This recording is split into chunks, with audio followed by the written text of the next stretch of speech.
Hello everybody, welcome to a Battle Shaper stream. A new roguelite FPS that came out, I think, last month in early access. It's currently in version, I think, 0.2 something. So early version, and also from former Ubisoft devs. So maybe competent or not, I don't know. I just saw it had good reviews, and I just like, roguelite FPS, and there aren't that many, so we're gonna give it a shot. My girlfriend won a giveaway, and she got these funny teas here. I don't even know what this is. It's like, I think it's Ultra Saiyajin. I mean, obviously it's from Dragon Ball, but you can't really see it because the camera doesn't really realize. I don't know, the auto adjustment here is too good, right? It focuses on humans. So it just ignores the bottle, but well, there's basically a Super Saiyan on this, and I'm supposed to taste it.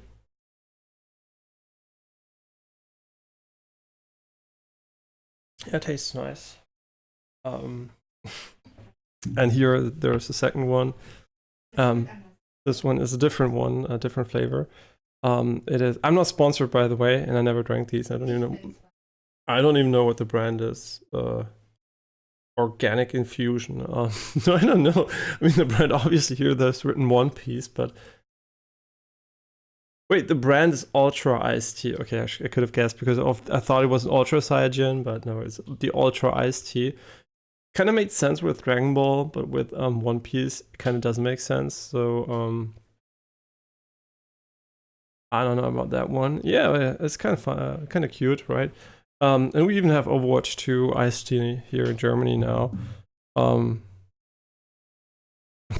don't know if the IST is not going to get worse reviews from the users, but they're kind of weird. But whatever. We're going to play Battle Shapers, and it's my first time, not first time, my second time playing. Already tried it out shortly off stream for like an hour or so to do the settings and everything. So basically everything here should be good to go. Also wrote a little bit of feedback already, because I'm really a proponent of reducing or removing unnecessary inputs from video games.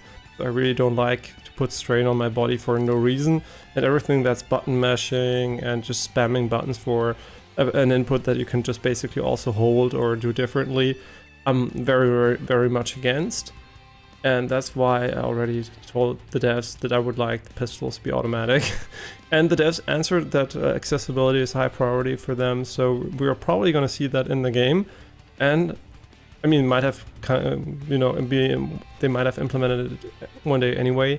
But if they do it right now in the next patch or so, I would give myself a little bit of credit for that, because the dev answered, not some random person.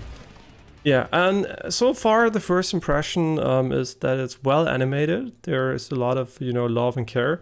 And you're going to see it as an interesting mix of Megaman, RoboQuest, and Doom Eternal. Yeah, or you could say Doom 2016/Doom Eternal. I'm going to start a new game, by the way. I don't even know how you can actually do that. I hope you can, because I didn't want to... Right, you can. Perfect. I'm going to delete it. Yeah, I did 2 runs, quote unquote, right out, but just the save file 1. I like that there are save files, right? You might think that's something, a blast from the past, basically, because everybody has their own accounts and stuff like that. That's not true, right? If you have one Steam account, you share it with your family.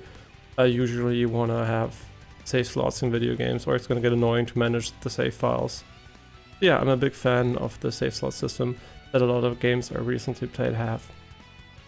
Okay, let's start here, and we're gonna get an intro, I guess, now.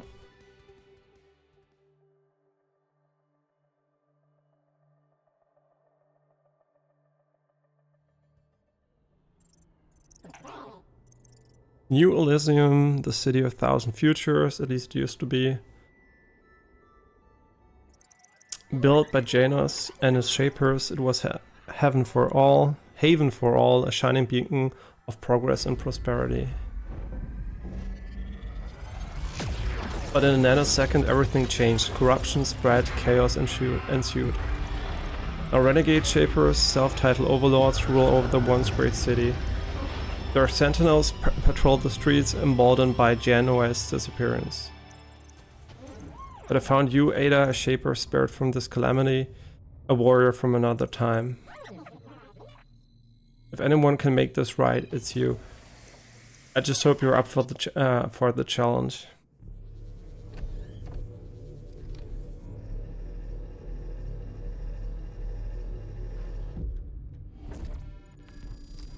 I'm already going to tell you it's going to be hard for me to read the subtitles here. My apologies for the hasty unarchiving shaper.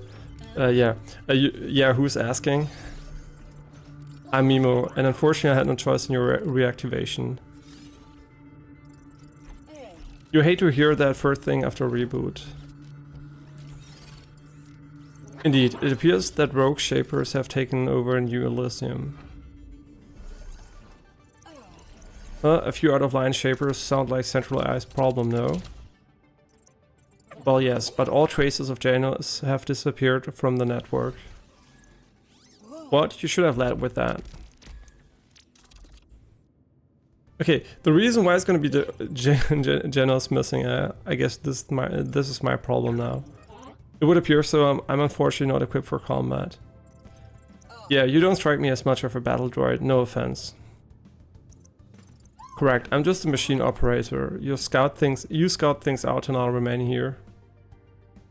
Yeah, the reason why it's going to be difficult for me to read the subtitles at the same time, well, yeah, to voice it basically, is because it's going to happen a lot during combat, and already focusing on the text while all the animations are going on, which are really well made in my opinion, is kind of, you know, difficult. So, as you can already tell, the first impression here is definitely, it has a lot of, you know, personality basically, and definitely already does a good impression there. But I must also add that the game is $25, so that's basically expected in my opinion. So if you go for anything above 20 euros, I expect some level of polish in the visual art style department. So yeah. Just as a little aside, at the moment it's on sale, which is kind of weird, right? That's like 1 month after release, but that's pretty common these days. I think a game that came out at the start of November, a bigger game. I'm just trying to think about which one it was. Is already discounted by 40%. So when you think about that, like 40% discount for a game that came out not even a month ago is like kind of crazy. And it's a bigger title too. I think it's... I can't remember. I'm just gonna look it up quickly. I just gotta check something anyway quickly here. Okay, that looks fine. Which game was it? wait, I'm just gonna look it up. I don't misinform you. Sort by that. And the game is, yeah, the Talos Principle 2 came out on my birthday, like 20 days ago, and is already discounted by 51%. Like, isn't that kind of weird? Right? The game isn't even a month old and already can buy it for half the price. I think that it's not a bad business move. It's more like a very bad move towards your customers, right? Because they're gonna feel pretty fucked over, right? Because just imagine you buy a game and like a month later it's offered by 50% on an official platform, right? It's like not even a key store or anything.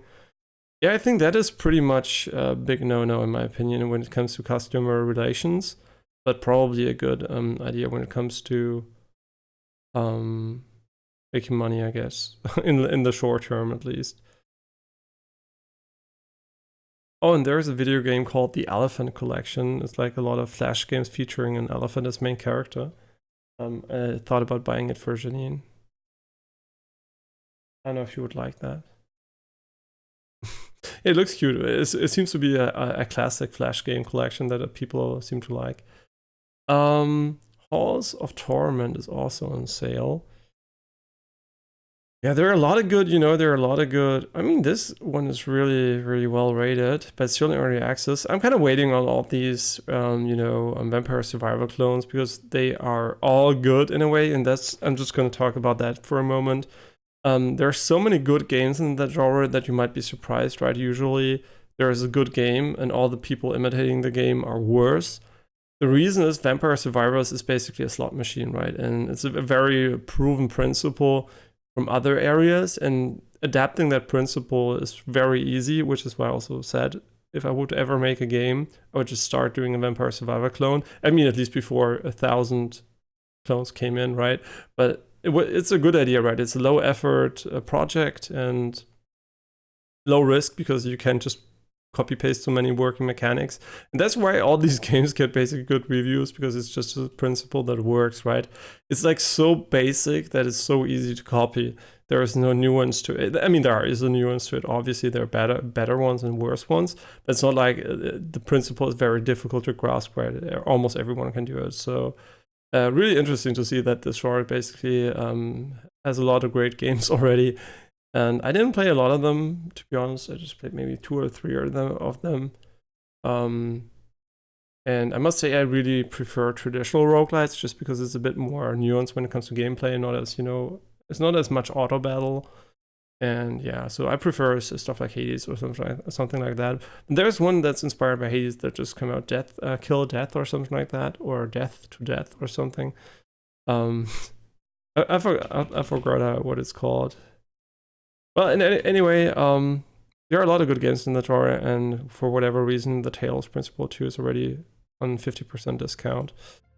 Yeah, the game has a 3D map, which is kind of important because the game has a lot of verticality. But let's just get started here. I don't know if the game actually has acceleration. I never tried that one out, to be honest. I don't think it does, but you never know, right? It is an early access video game by a smaller team.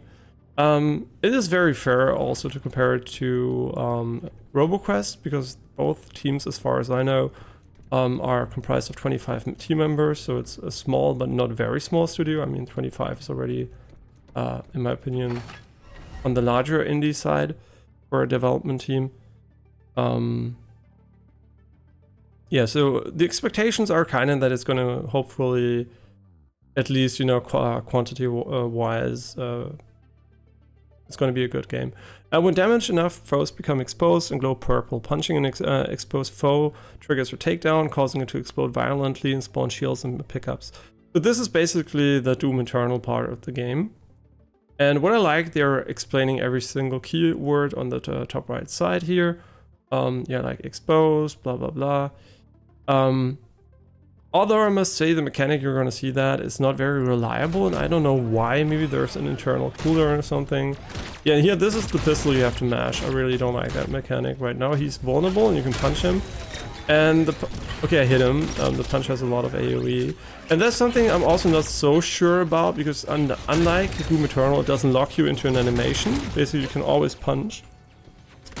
And the reason why I'm not sure if I like that is because there are three different punches, right? Depending on which direction you go. So you punch straight forward, or when you stand still, it also does this punch, but you can also punch from the left to the right, or when you go the other direction, from the right to the left, and when you go backwards, it's going to be an uppercut, right? So, and you even jump. I didn't know that. Wait, did you jump? No, you don't. Yeah, so this sounds cool at first, but it kind of leads to situations where you basically get, well, you just want to knock the enemy in front of you, and the character just starts dashing to the side a little bit, and I'm not so sure it's a good idea for that to be implemented that way. But that's something, I'm gonna have to see.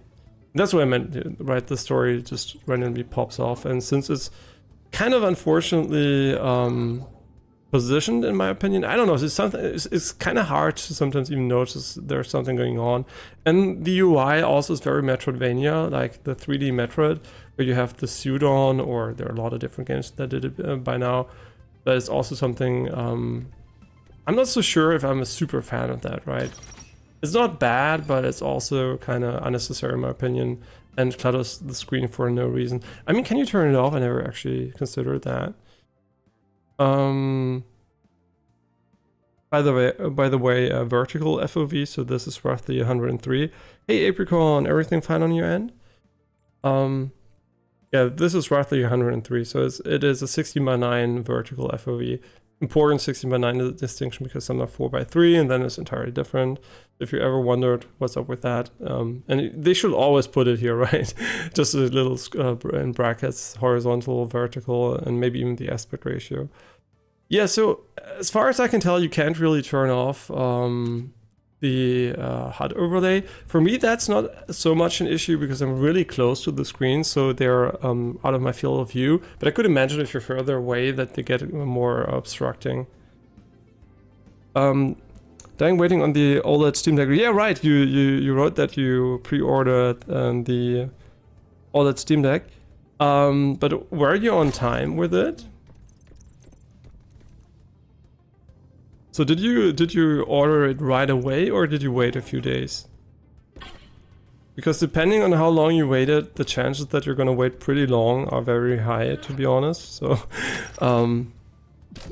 so depending on your answer, you might you might already be informed that it could take a long time. Because you might not know that, because I maybe never told it on stream. But I actually pre-ordered the Steam Deck and was supposed to get it pretty soon. The first one, right? The first version. And interestingly enough, we decided, because it was for Janine, right? Because we thought she was going to be gone for a while. And then suddenly she ended up being more at home than expected for a job. And then we just canceled it. But we would have gotten it as one of the first people, basically, because we really pre-ordered it soon. And yeah, but that would, I think waiting for the Steam Deck 2, if you're not already using it heavily at the moment, it's going to be really good. It's not a bad idea. I think the Steam Deck OLED is a really cool device, and I think it's also a good idea to buy it now if you really want to use it now.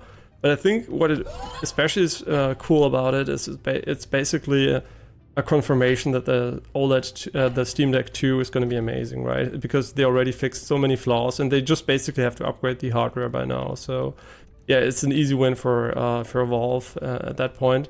And then of course there's might be a revised version of the Steam Deck 2, but I think the Steam Deck 2 is going to be amazing because it's going to also boost a significant performance increase. And I still think the Steam Deck OLED is at the moment maybe the definitive handheld if you don't really care about the pure performance specs, just because of the screen and the good battery life and just the the ecosystem around it. You ordered like the 24 days late. Oh yeah, so you're probably not gonna get it within I would assume 3 months or so, right? That's what I would assume, that you're gonna wait a pretty long time for it. Just from the extremely positive feedback the product got, and it's just before Christmas, so a lot of people might even try to get it in before Christmas. So, but I don't know, what did they say? What is going to be the order, the time to delivery? Did they have an estimate, or did they just say, hey, doesn't matter? Issue was I didn't know where it was going to be physically because I have a month off soon. I'm back to Switzerland. The first one was a huge clusterfuck with Corona, shortages, and co. It's not just the screen they improved. Yeah, I know. They improved the battery life significantly. I think they added also better memory. So there's also a little bit of performance improvement there. The latency is much lower. I think it's, I don't remember what it was, but it was a significant number in general. Better latency, 90 hertz also, and many more things, right? So basically a lot of good stuff. So yeah. No shipping is 6 to 10 days. It's already packaged and needs to be picked up. Really? Oh, that's surprising. So once a company actually had enough product in stock to actually fulfill the order even days after release. I'm just curious, I mean, I don't know if the market maybe is already saturated with people that have a Steam Deck or just bought a Rock Ally or something. And maybe not as many people as expected or pre-ordered it, or they just really had enough, production time to really get the stock up and running. Or yeah, I don't know if it's a good, you know, judgment on Valve's side when it comes to demand, or if the demand is lower than expected. Interesting. Yeah, that's really cool.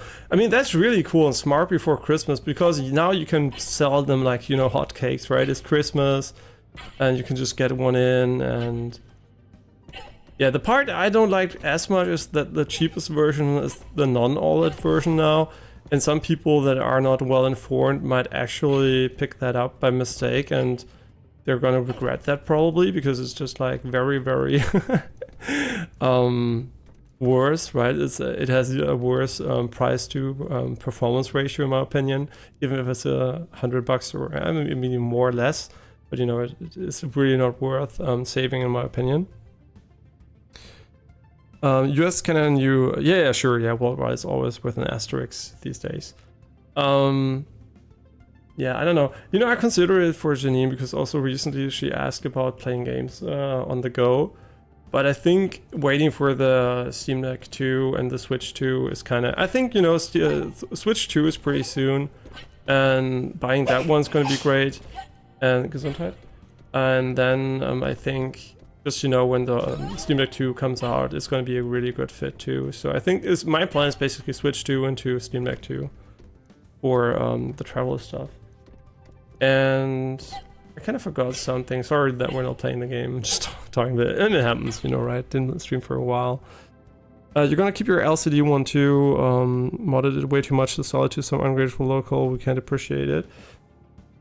I mean, if you don't have it, if you want to keep it for a use case or just, you know, as an archive, sure. If you don't have a financial incentive to sell it, why not? I mean, I also still have my old consoles here, although I'm not using them anymore. I usually like to keep old hardware, not because of backwards compatibility anymore, but these days at least, but mostly because, you know, I own some physical discs. Yeah, sure. For example, if I want to play the original Demon's Souls, I'm not going to come around playing it on my PS3 here. But you know what? I really want to do that one day. I still have the fucking original copy, man. This is like, you know, this is the origin basically of the success from Demons/Dark Souls, and I could still play it on my PS3 here. I should do that one day, but I would really like to capture it. But I guess that's going to be mostly impossible because of the non-existent capturing device I have. So I would need to buy one, and I don't know if I ever want to buy one for console. Maybe for Switch 2. Maybe Switch 2 is going to be the reason I'm going to get one. And financially, you don't care, okay. You can use it at home server, so I know maybe a micro server. Yeah, sure, yeah. You can use it just, you know, as basically a small PC with a practical screen on it to do some basic stuff too, yeah. Yeah, so one thing I think the game has, and that is me thinking it... I mean... I think it does have... Wait, it does have headshots, right? I don't know. I'm kind of stupid. I really like the knockback mechanics. So there are weak spots. It's the center of the enemy. Okay, that's really important to me, because I think what weak spots do is basically they reward, you know, your skill a little bit more. Not having a weak spot in FPS is almost immediately for me like... You know, it's like saying, hey, we don't really care about the gunplay, precision is not our thing. You know, it just really, really is a damper. So I'm kind of glad that they do seem to have weak spots. Okay, so this is our first ability, the Plasma Blast. So it's basically... okay, it is on cooldown when you pick it up. Fair. Yeah, so the game is basically a bit different than RoboQuest, you might have already noticed. It's room-based, so you do have some intermediate rooms you have to go through, but it's usually an arena connected to another arena and not a consistent level like in RoboQuest. Which in my opinion, it makes it easier to create the game, but it doesn't really make a better experience usually, so yeah. I think I like the style RoboQuest is going for a little bit more there. Yeah, so here we get core enhancements, and they basically make us better, and you can experiment with the different combinations, blah blah blah, and it's just for the duration of the current run. Okay, so you're gonna see the upgrades here. Takedowns give you fortify. I think that just reduces your damage. For... Yeah, the duration is kind of missing here, I guess. Maybe I'm blind. Oh, the next damage you receive. Oh, that's really good. That's actually really good. Let's take that one. Yeah, use to RoboQuest's insane difficulty at the moment. Not insane, right? Just a lot of damage here. Yeah, we can get through the gate. And it has a lot of Metroidvania, Megaman, and Doom Eternal, RoboQuest vibes, and Overwatch 2 also. But, you know, it just is a mix of a lot of things. And you're going to see the part that's Megaman right here. Elysium, I can hardly recognize it. Much has changed. Ada, corruption has spread through the city like a virus. It was such a lively metropolis before the citizens were forced to leave. I'm afraid the overlords won't make it easy, but the only way to find Janice is through these towers. Don't worry, Mimo, I'm not going to make it easy for them either. By the way, reverse pyramids are terrible from a physics perspective, because the amount of weight a structure can support is scales with the square, like, you know, like the area. So when you make something twice as, you know, you increase the diameter by 2, you basically increase the weight capability usually by 4. So making an inverse pyramid is terrible because a lot of weight is on a small surface area.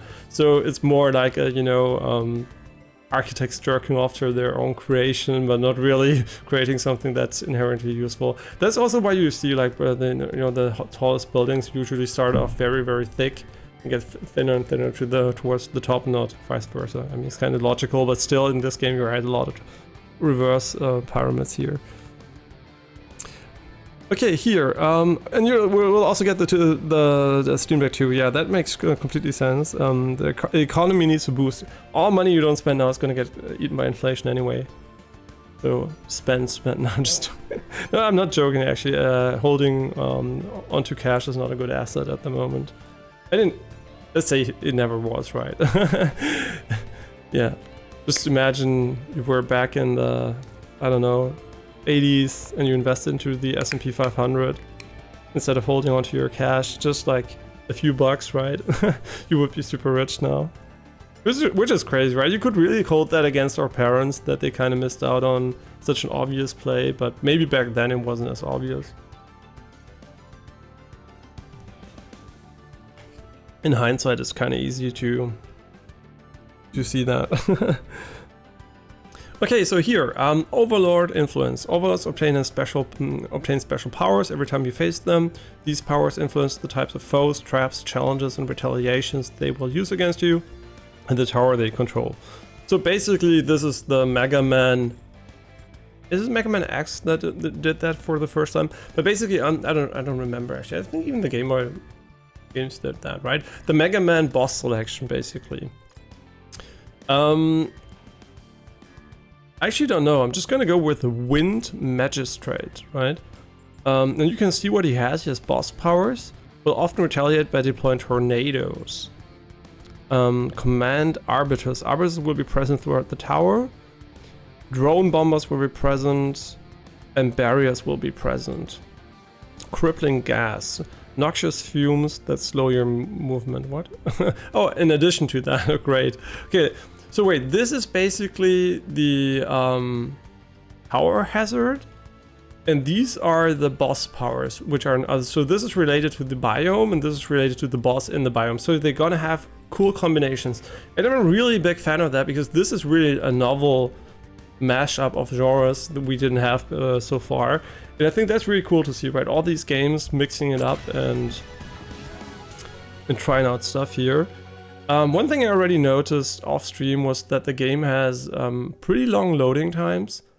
I would assume due to the procedural generation, but it's kind of unusual these days for a roguelite to have long generation cycles like this, especially since the game mostly places, I think, I mean, I might be wrong about that, but I think it places, you know, different set pieces together and not really I mean, on a larger scale, right? On a room-based scale, I think. So it's kind of weird that it takes so long to load, or maybe it is a loading, the loading time in the game. I mean, you know, it is the Unity engine, which basically, I mean, yeah, so that's what I mean, right? They talk to us. I'm pretty sure it's going to be voiced maybe later on. I think it is very, very hard to read tooltips in an FPS while playing the, not tooltips, subtitles while playing an FPS, in my opinion. So it would be cool if they kind of got it voiced, because I usually tend to miss it. Yeah, but basically the generation seems to be not that random, but I didn't play much it, right? It's just my first impression that I have the feeling that the rooms are kind of set in stone and they just are aligned. But yeah, Unity versus Unreal Engine, I mean, you already know what my answer is going to be there. Oh, that's cool. Yeah. I wish it was Unreal Engine, not Unity Engine, but you know, Unity Engine always feels a little bit more... I don't know, man. It just never feels as fluid as the Unreal Engine games. There are some which come kind of close, but it always feels a little bit more janky when it comes to controlling the game.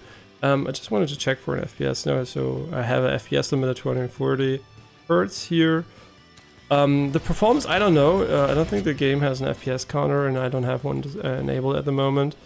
I mean, it runs fine on a 490, I guess, but that's pretty useless to you guys. But I would expect it runs well, because nobody actually criticized the game for the performance, so yeah.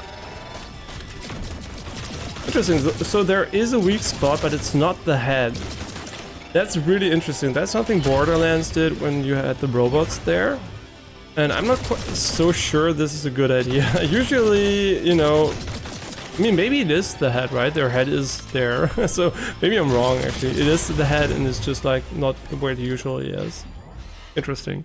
Also, the crosshair is this half crosshair. I really hope it's going to be customizable in the future, because I don't like asymmetric crosshairs that much. Yeah, this ability here is level 3, I think, right? The top right corner. I'm just going to take this one instead.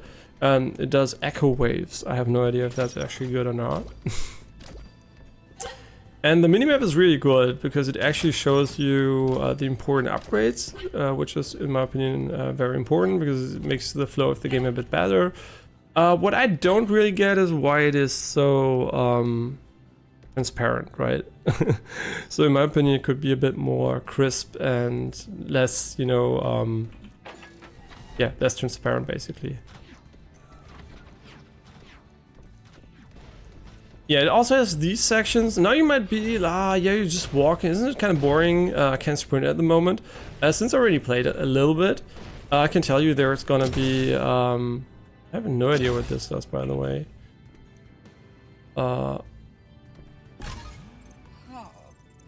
Memo, this doesn't look like a garden. It isn't. The overlords have already begun repurposing infrastructure into traps. Well, I'm not going to let that happen. I mean, it already happened, basically, but... yeah, so we're gonna get a dash, right? Doom Eternal is probably the biggest inspiration when it comes to core mechanic design, when it comes to movement, stuff like that. Yeah, so the problem here with the punches, in my opinion, like you see, it's really, really hard sometimes to hit an enemy right in front of you, because you usually have to let go of the side keys, because the character is gonna, you know, it's not gonna dash forward in that moment. And I don't know, it's kind of difficult to hit them sometimes. Yeah, you can also jump, by the way, so you can evade doing that. And I'm also not the biggest fan of the strong hit slowdown, right, when you hit with the melee weapons. It kind of feels a little bit too long, right? Oh, that's the tornado. But the tornado has friendly fire. It's kind of weird. Like I said, it's version 0.2, you can tell in the top left corner. It's really early on, but I still think for an early access release that's a month old, everything here on display is really good, right? It's not, I mean, really good comparatively to most other roguelite FPS that I played. I mean, the problem the game has a little bit is that RoboQuest is out in version 1.0, and in my opinion does feel a bit better gunplay-wise. And also Witchfire is out in early access, it also feels better gunplay-wise, and Deadlink is out in version 1.0, it feels better gunplay-wise. So it kind of has a lot of strong competition at the moment, which I would recommend probably before this game is further developed. But I think still the base idea is very novel, so it does have already its place, you know, it's not like just copy pasting Gunfire Reborn or something. Which would be kind of easy to do for some games, but nobody's kind of trying it. I mean, especially the Borderlands does. I guess they tried it a little bit, but yeah, kind of surprising that they didn't really go for just the easy copy-paste route they usually would do. So, I mean, I don't know. It's the same level. I'm just gonna pick it up, I guess. Yeah, and also, while I like that the game tells you where you can go, right? You can see all the doors here in the 3D HUD. I still think the map really needs to be more present. It really, I think it doesn't really help to make the map transparent, because I think they wanted to reduce you looking at the map maybe, but I still think if it's there, it's there, right? Just make it visible. This area is made of pure digital energy. Ada, it seems you're caught between physical space. Keep your ocular receptors alert. Something is in there emitting a familiar energy signature. Yeah, also the formatting, like where, you know, the alignment of the text is sometimes a bit off in my opinion. Should be left aligned and not like right aligned, but you know, just like personal taste maybe too. Yeah, so here we're gonna get the dash. Spoilers, I know. Yeah, and you can see the animations, right? It's really cool. All these individual animated objects and stuff like that. That's really high production value. Because I usually compare it, you know, to RoboQuest in a lot of ways, because, I mean, a good comparison to make, I think. That's the one thing I think the game does better than RoboQuest. RoboQuest is very minimalistic when it comes to these things. Enemy models are very basic, animations are very basic, but it feels great to play, right? It also looks great. But here you can really tell there's a little bit more work put into these aspects of the game. I mean, if you like the style or not, that depends on you. It has a little bit of these... I think it has a little bit of a Paladin's vibe when you look at the game for the first time in the menu. But once you know, get used to it, it does look kind of nice in my opinion. I mean, sure, it's not a Returnal or anything like fancy like that, or Witchfire, whatever, which really look good from a technical perspective. But I think it does look artistically interesting, and yeah, probably also a little bit of Ratchet & Clank feeling here, but I didn't play the newest game, but just from what I envision Ratchet & Clank, the newer games to be. And I mean, I did play the old ones, right? So they also had a little bit of that vibe. Okay, and now you can evade attacks and exit previously out of reach areas using dash. So here's the Metroidvania part a little bit. Press shift to quickly move a short distance in the direction of travel. Picking up dash rechargers instantly resets your dash cooldown. Okay. I think I found what you were talking about. You see, it's really... you should be able to dash across a short distance in a flash. I think all this visual clutter behind the text really makes it annoying to read. So, yeah. Did you get anything from the Steam sale yet? Yeah, this game. Dumb story, kind of. I bought it 2 days before the sale started because I was like, it's never going to be discounted, right? It just came out a month ago. Shame on me, Tails Principle 2, 50% discount 20 days in. Learned my lesson. So I just refunded it today and bought it again because Steam isn't dumb, right? They know that people are going to do that. So the first option they have listed for a refund is it's available at a lower price at the moment. I don't know if it's always the case, but it's the first option, right? So I just clicked that and they refunded it within 10 minutes or so, and just bought it again for 18 bucks. So I bought this game. Also bought another game we're going to see on stream pretty soon. I think it's called, oh my god, Oxto. Oh shit, I can't pronounce this game. Where I'm just gonna look what it's called. Yeah, Oxto. It's called Oxto. Basically handled as Hotline Miami 3, but it's a roguelite. So yeah, so some people are just like, it's the better Hotline Miami, and I liked Hotline Miami, but I didn't think it was perfect. This time around, I'm gonna curious to see if I like the gameplay even more because I already liked it. So let's see. And otherwise, I didn't really buy anything. The reason for that is basically I own most of the stuff I want, and I have a new mentality. The mentality is if I don't own it by now, it's gonna end up in Game Pass anyway one day. And that's so true for almost all the games I missed this year. They're already in Game Pass, right? So my mentality basically, sales don't really matter anymore too much. And usually the sales are matched to almost 1-to-1 by, you know, key site sales. So you can basically get the games at the sale price at any time anyway. So yeah, I'm not that much into these things because I usually own the games I want, and the games I don't have yet, I'm just gonna wait for Game Pass, or I'm gonna buy them on a key site for almost the same price or even cheaper. Yeah, that's basically my thing here. But this game I bought, right? I bought 2 games, yeah, which is for me nothing, quote unquote. But before, you know, when the Steam sale came in, there wasn't the Game Pass, and there were smaller games that didn't have the keys sites selling them. I bought a lot of games, right? So it came out of the sale maybe with 10 games or so. And these days, I think that is not necessary for me anymore, just because of the existence of Game Pass and the fact that I just can also buy more new games. It's more a time issue at the moment, right? It's not so much about the money of when I buy the games. Although I still don't want to get fucked over by not waiting 2 days for a game I didn't expect to get a discount. Okay, so this is the map I opened by mistake, but it's kind of nice, right? You can tell it's a 3D map. You can't really rotate it. You can scroll, but you can't really, I mean, at least you can even zoom, but I don't know. I can't rotate it for whatever reason. Yeah, so we're gonna have to dash a lot in the game to get to areas. And the dash also has cooldown and refresh, and this is basically Doom Eternal, so yeah, and this area here is not procedurally generated. It's basically a fixed area where you get your upgrade, and every player will see it, basically. As far as I know, I also have the correct settings here. I'm just gonna double check. Yeah. Turinium bundle. Yeah. You don't know what that is yet. It's the meta progression currency. I didn't realize how laggy I was. Why didn't I boot up with... Okay, I didn't read it. That technology was developed while you were in stasis. However, it seems this upgrade was prepared with your chases in mind. I think I'm gonna stop reading stuff out loud while playing the levels, because it's really, really annoying to do so. Because I usually miss it, right? Yeah. So haha, you brought it upon yourself. Yes, spare me your sympathy. I'll take them all out. Yeah, now we can dash.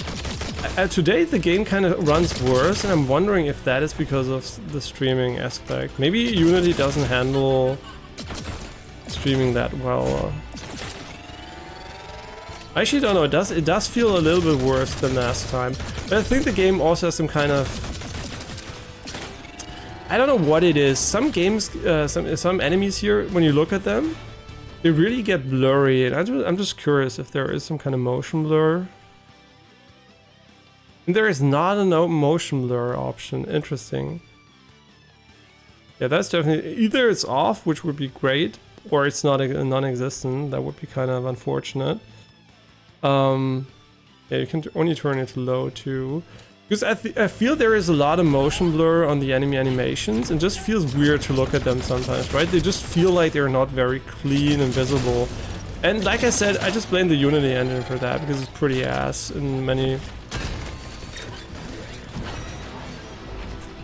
ways. Okay, so the boss retaliates at the moment, and now it is going to do the tornadoes, so the game always informs you about that. Which is nice, I guess. It really doesn't run that well at the moment. I don't know if it's basically the stream or the level here. Yeah, I would say this performance for a 490, it's kind of not acceptable for what's visually on display. It runs really bad. I would say sub 60 easily, which is really disappointing. Didn't have that issue the last time.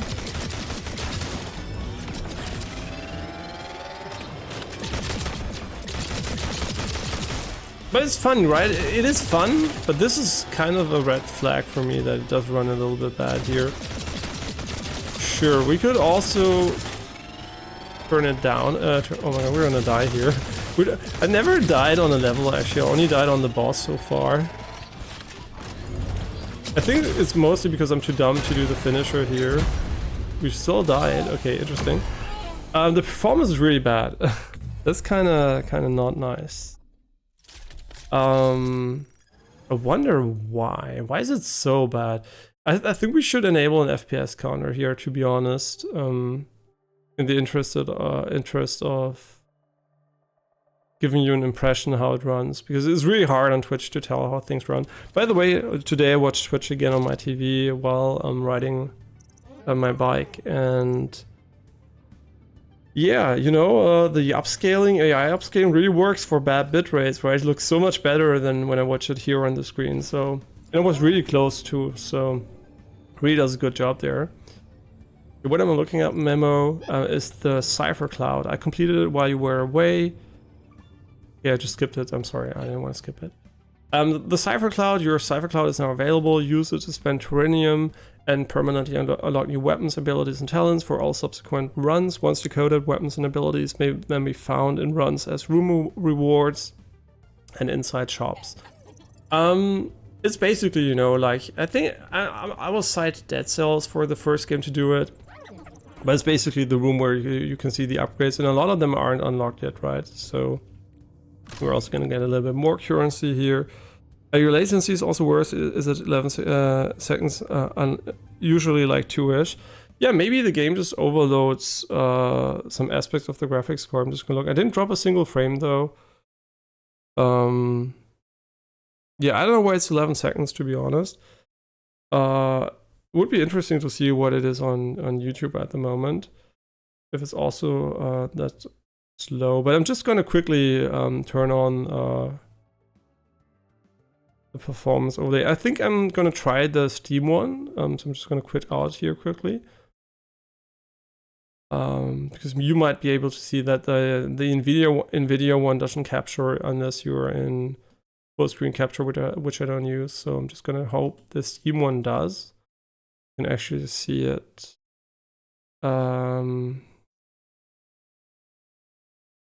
Use it in a while. This is the thing. I'm just going to be real with you.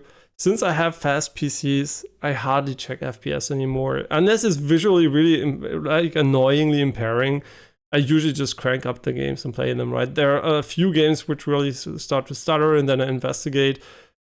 I think the last game I really did that for was basically, I think, Cyberpunk Path Tracing out of interest and Starfield because it ran like shit. So yeah, I don't really remember where the FPS counter was. Here, top left, blah, blah, blah. Wait. It should be on. Oh, does it?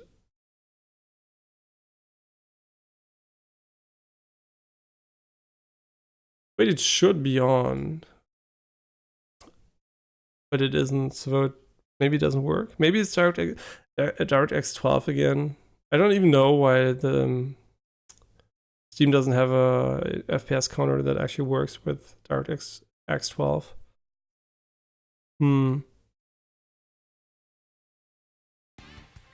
Yeah, so we don't see the FPS, although I turn it on. I don't even know. Do you have to turn on the overlay in... Do you have to turn on the overlay in Steam to actually see the FPS counter? Because it's not an overlay in that way. I mean, maybe you have to turn on the overlay to actually see the FPS counter. I don't know.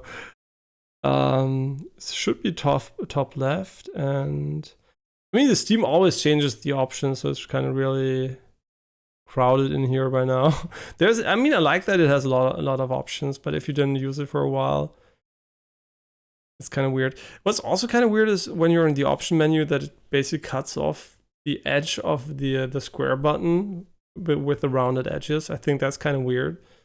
Because, I mean, it imitates Windows 11, but it kind of feels weird to click on a button which is cut off. I mean, I also have, now it's on, so you have to enable the overlay. I didn't know that. I mean, kind of makes sense. It is an overlay in a way. I also have an FPS counter and a latency measurement. I mean, I have the entire NVIDIA, how do they call it? Reflex analyzer, I think is what it's called on the screen here. So I could actually see the real latency in the game if I wanted to. The display latency, basically, click to display latency, which is a really nice feature which I never use because, like I said, since I have the PC, it doesn't really matter too much. Yeah, but let's see, because this felt like a very, very low FPS value here. That's already telling. It's not hitting a 230 FPS here. It's kind of not cool. I'm not gonna lie. It should already this is very concerning, right? On a 490, not hitting 230 FPS for the visuals on display at 1044p. There's no DLSS 2, which is maybe not a smart idea when your FPS are kind of low. I mean, it might be CPU bound for all I know. I don't know. Which would also not be better, right? Why would this be CPU bound, right? There is no reason why it should be. Okay, but we're gonna just monitor the FPS during a run here because I never actually noticed that. Yeah, I don't know. I mean, it is concerning, right? I mean, I can turn it down for sure. So, I mean, there are still options I can turn down, but I mean, there's no way that should be required. And now we can buy stuff here. I mean, is it an ability? I actually don't know. It might be an ability. Yeah, I think so. Yeah, let's increase our maximum shield and HP.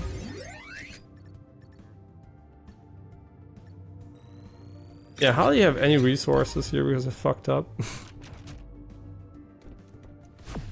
Okay, so let's just start into a new run here.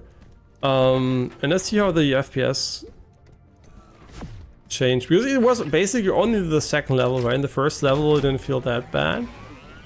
Okay, so you can see the enemies spawning in.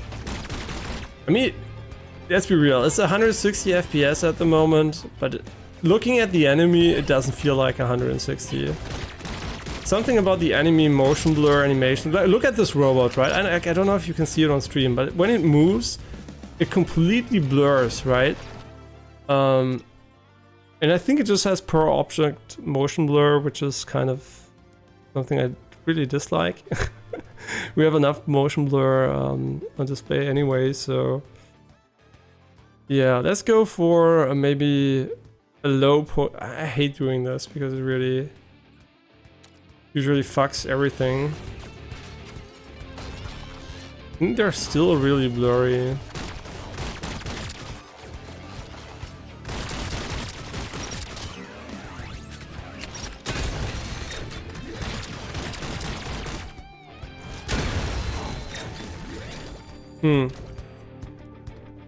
Yeah, it didn't really help, so they really need a motion blur option, even if it's for the per object motion blur stuff. Just don't know. I mean, let's see, right? Let's see about this. It doesn't have NVIDIA Reflex either. And the Unity engine, like I said, is pretty ass. I mean, Unreal Engine didn't really, you know, make headlines for the best performing games this year, but they definitely had visual prowess and, you know, at least something to offer in return. And also, something which is really weird in my opinion is sometimes it feels like the enemy lags before the ragdoll effect kicks in. So like, just like you're playing an MMO or an online game, and it just takes a little bit too long, right, to register that you killed the enemy. And I don't even know why that's the case, but like I said, it's version 0.2, but I'm just mentioning all those things because I think it's, if that should stay in the game, right, it's definitely something that is not optimal. Yeah, sure, you can show me also a picture of your FPS counter. It's probably very fancy. Maybe you already saw it, right? When I kill the enemies, that just takes a while sometimes for the ragdoll to kick in. I mean, of course here it's a bit different, right? But when I kill them directly. Why do they sometimes trigger the armor effect, sometimes they don't? But now that I know they have weak spots, that's pretty nice.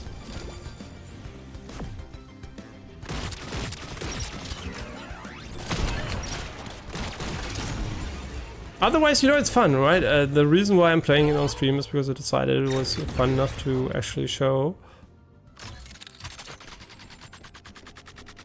Yeah, also cool animations when you pick up the guns and stuff like that. The recoil recovery, the initial one, is a bit slow, like you can see, right? I mean, a bit slow is a nice way to put it, but the developer, you know, they responded to me, and they said it was going to be faster later on with upgrades. But I must say, come on, really, let's be realistic, right? I'm just demonstrating it. I mean, you know, then the reason why this is so important is because even if you shoot and move the mouse like this a bit, it still recovers. So the entire time you have a pattern of recovery. It just feels so weird, right? It's so weird. And it makes the guns feel way more sluggish than they actually are. So I don't know, it was something like that super weird to me, and I already mentioned it. And they definitely said they're looking into the initial recall recovery. So they definitely are, at least the community part seems to listen, but I don't know if it will ever end up with the developers. But since it's a small team, right, it's pretty cool. And also, by the way, maybe you heard about OpenAI and Sam Altman and all that stuff. Pretty interesting, right? It's like how much stuff can happen in such a short amount of time. Always kind of interesting. Still curious for the reasons behind it, but we might never know because it might just be some political stuff. Sure, let's take the core here. And I'm really weird, right? The game seems to be capping out at 222 FPS or something. It just might be coincident because my cap is for sure 230 FPS in NVIDIA control panel, so I'm below the reflex cap. Or maybe the game uses reflex and never tells you, but I don't think so. I mean, more shield kind of sounds nice because I always need that. I mean, it does hit a 230 FPS for sure. I mean, that, by the way, that confirms it's not a CPU limitation. Looking at the ground usually doesn't change shit if CPU limited, so it's for sure not CPU limited. I mean, let's be real. Did I ever analyze the graphics right? Did I look how detailed stuff is? Did I look how high the geometry is and everything? No, I did not in detail, but just by looking at these things here, I must just say this is not a game that should run sub 230 FPS on this card, right, at 1044p. I think it doesn't use ray tracing, but that's just, you know, for how do you say, for testing purposes, we're just gonna go and lower the entirety of settings, just in a situation where we have low FPS, out of curiosity. Shaper hacks. Okay. You may now activate shaper hacks at the start of every floor. Hacks allow you to deploy combat ingredients and activate effects to aid you within the Overlord's towers. Hack effects last for the entire floor ahead. Okay, so this is basically a new ability which we can use when we go to the towers. What the fuck? Oh, wait, is there actually wall jumping in the game? Really? Or am I just being dumb? No, I think this is actually wall jumping. We can't do that yet.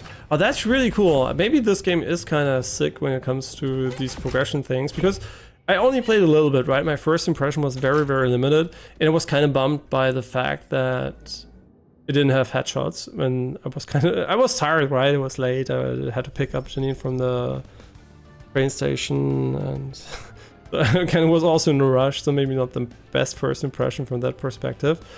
I mean, let's go again into this level, again, the Wind Magistrate. Interestingly enough, the last time there was always a different boss on the left side. Maybe it's just save file locked or something like that. You have the logical... Maybe it's not shuffled every time. No idea. But as soon as we get an FPS drop, we're just going to see if the settings do anything, right? Just for fun. Not like I plan on lowering them. But it's still kind of sus that it drops that hard. Yeah, the loading times are on the longer side for sure. I mean, this is also something that here is the best case, basically. Right.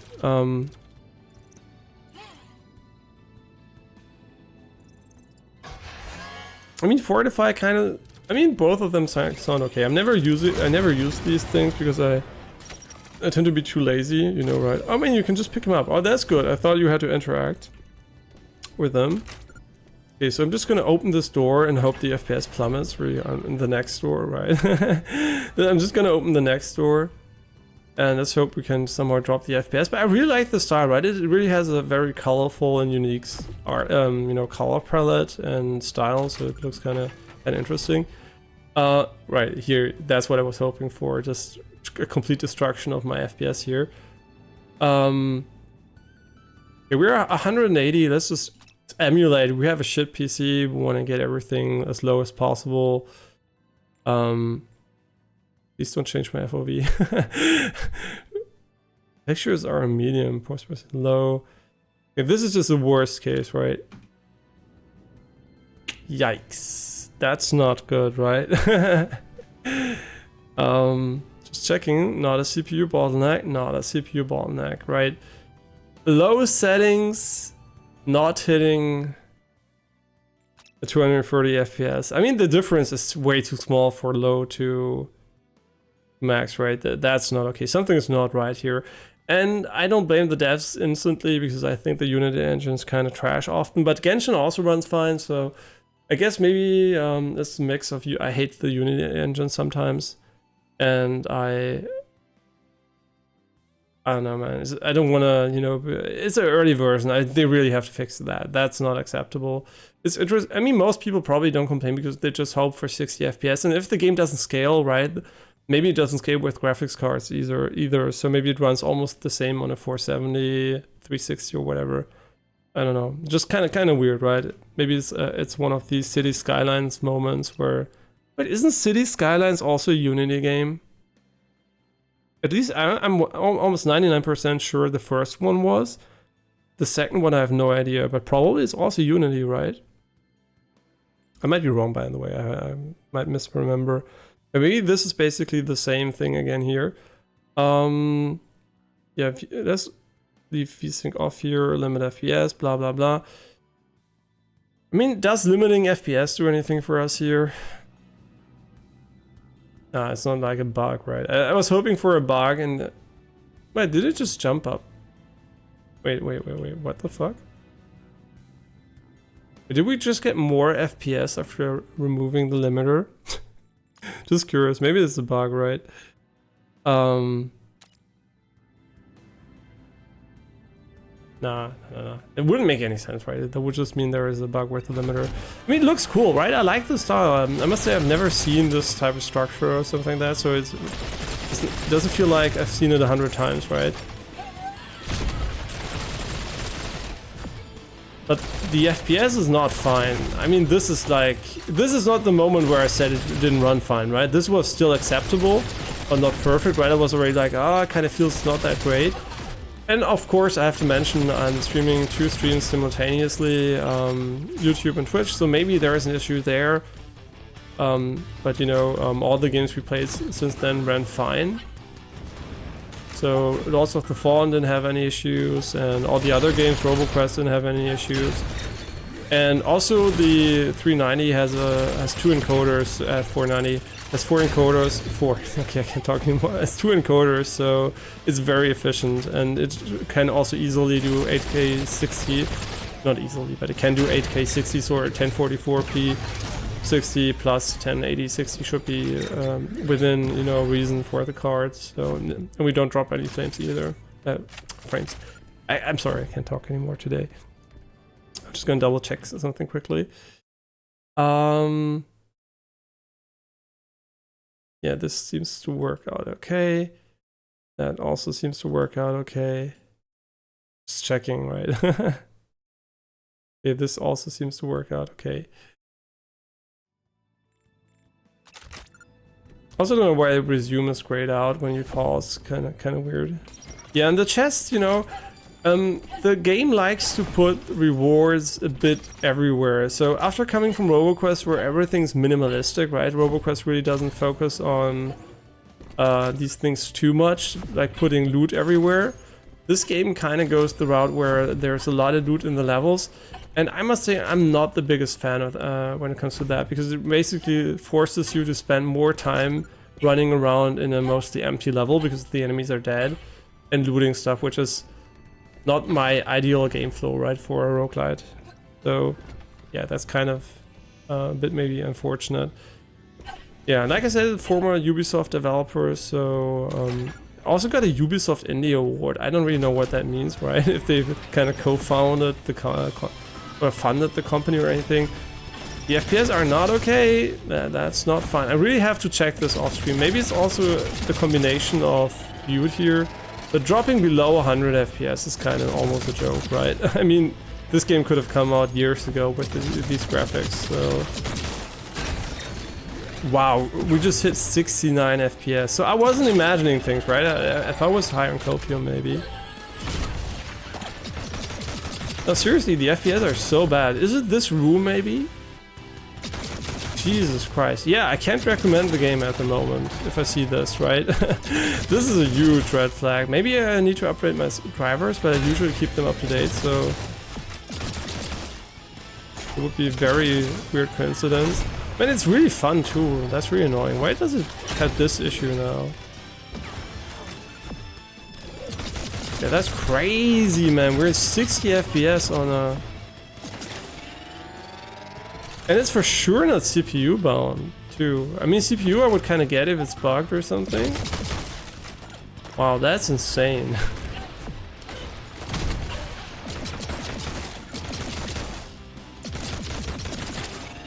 Crazy. I mean, it is fun, right? I am having fun, but I'm just imagining what would happen if I didn't have a 490 here. Kind of really not the ideal world to be in.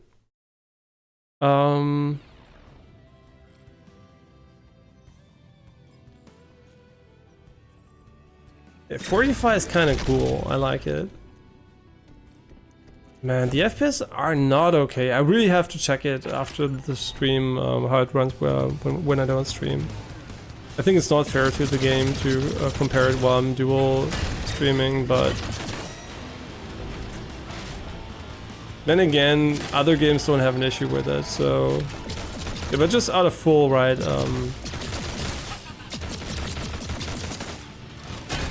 fairness to the game, I'm gonna check it, because not a lot of people do that, right? It's not a common use case for... Oh, cool! This is like a secret?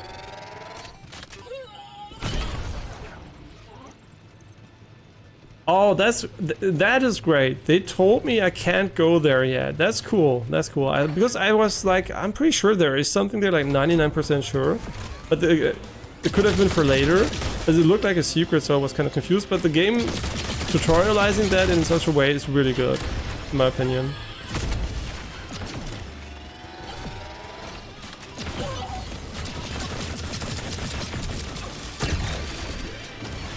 Yeah, and you also have a huge AoE when you blast the enemies like that, which I really like. And also we're just at the start of the roguelite progression, so who knows how the game will be later on.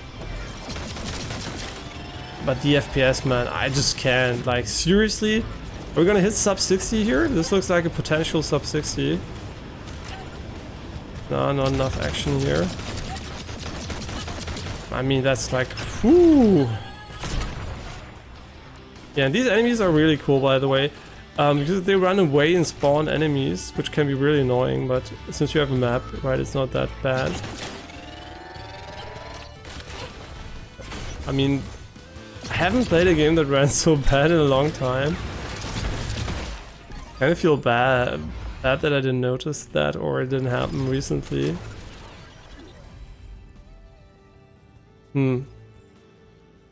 You become temporarily invulnerable when your shield breaks. But like I said, early version can be fixed, but still not a good sign. Yeah, I think we're just gonna go with that, and I'm pretty sure we're gonna get more options, or at least more, you know, maybe 3 options or something like that, or even more stuff to choose from when we unlock more stuff. So all the progression stuff I can't judge at all, and it's a very early version, so... Wait, we can buy a gun here, but it's only level 3, right? Our gun at the moment is also level 3, so it does have a higher rarity, I guess.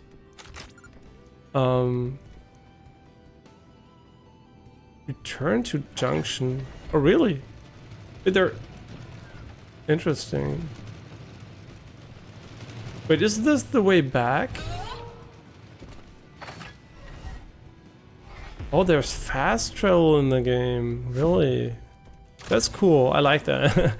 I really hate backtracking in games. I mean, roguelites especially. In normal games it can be fine, but in roguelites it gets annoying really quickly. Oh, so these are like, I don't know, switches that have different colors. I don't really understand, but... Oh wait, they are green, and I think because of how the light interacts with them, they kind of become yellow from a perspective, maybe? That's what confuses me the most, that they're basically tree color and not just binary colors. Or you can shoot that. Yeah, that's pretty cool. I like that. And also, yeah, that you have things like a dot that then trigger an additional effect later on, right? You build up the fire damage, it ticks as dot, and then as soon as you hit a certain stack count, it basically triggers another effect. That's pretty cool.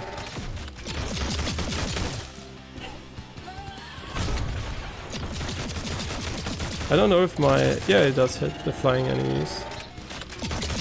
But the performance, I mean, seriously, that's the biggest downside at the moment. The game is really fun, but seriously, I have no idea what's going on performance-wise here. Jesus Christ. I mean, I didn't bash Unity, the Unity engine. Oh my god, 53 FPS? I mean, this must be the depth of field, right? No way this... I mean, come on, really?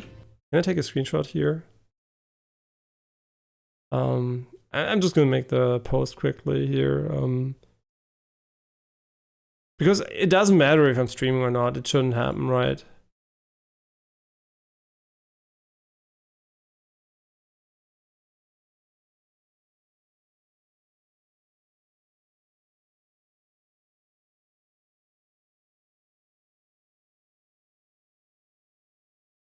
Can you actually... No, you can't post screenshots right in the Steam forum.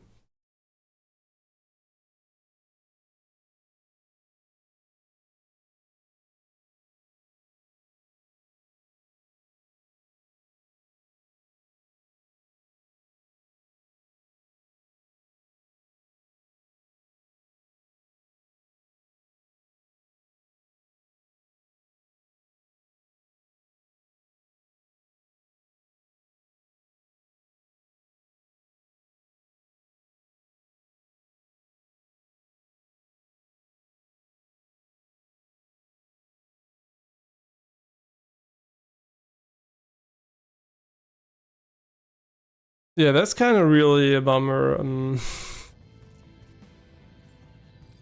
Oh, that's really good. Wait, isn't that permanent? Oh my god, the performance. Seriously? It doesn't even go up again? Jesus Christ. I mean... I'm not used to that anymore. I'm gonna admit it, right? I'm not used to lower FPS. I mean, honestly, 60 FPS, right? I played Rayman Legends on the TV. Is fine, right? When you look at when you play a game, it's always 60. But when it fluctuates and you're on a mouse and keyboard, it gets so much more noticeable. I think it's really insane. I didn't think I would notice it this much.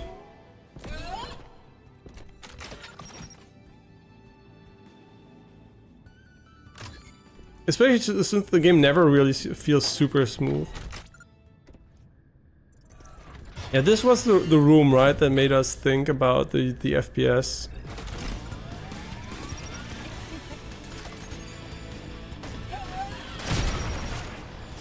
Oh wait, we can open chests by shooting at them. I mean, holy fucking shit. Yeah, I really have to test it without streaming. I can't remember it being this bad.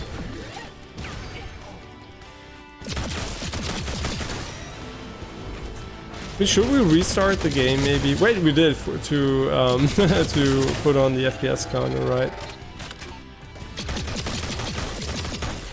Yeah. Like I said, I can't remember this happening off stream, so I would be really curious in finding out if that has anything to do with it, or maybe Maybe the boss is bugged. Let's take another boss, right? Maybe he has an ability that bugs the... I mean, maybe some... I don't know. I mean, 40 FPS, really? 38? I didn't see that number, I think, since I don't even know. Can't remember, not a single game, no matter how much ray tracing we put on, ever hit 30 FPS in this. What? Oh my god, that's so... Jesus Christ, am I even playing the game or I'm just looking at the FPS count because I can't believe it, man. This is like...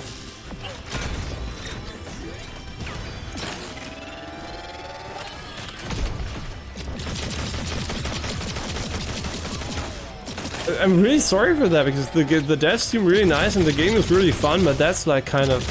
That must be a bug. There's no way this isn't a bug.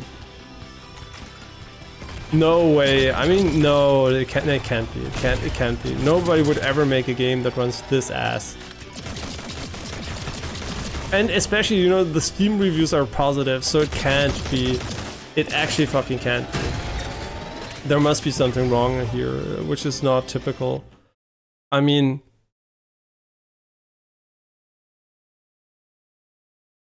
Nah, I just don't know, man.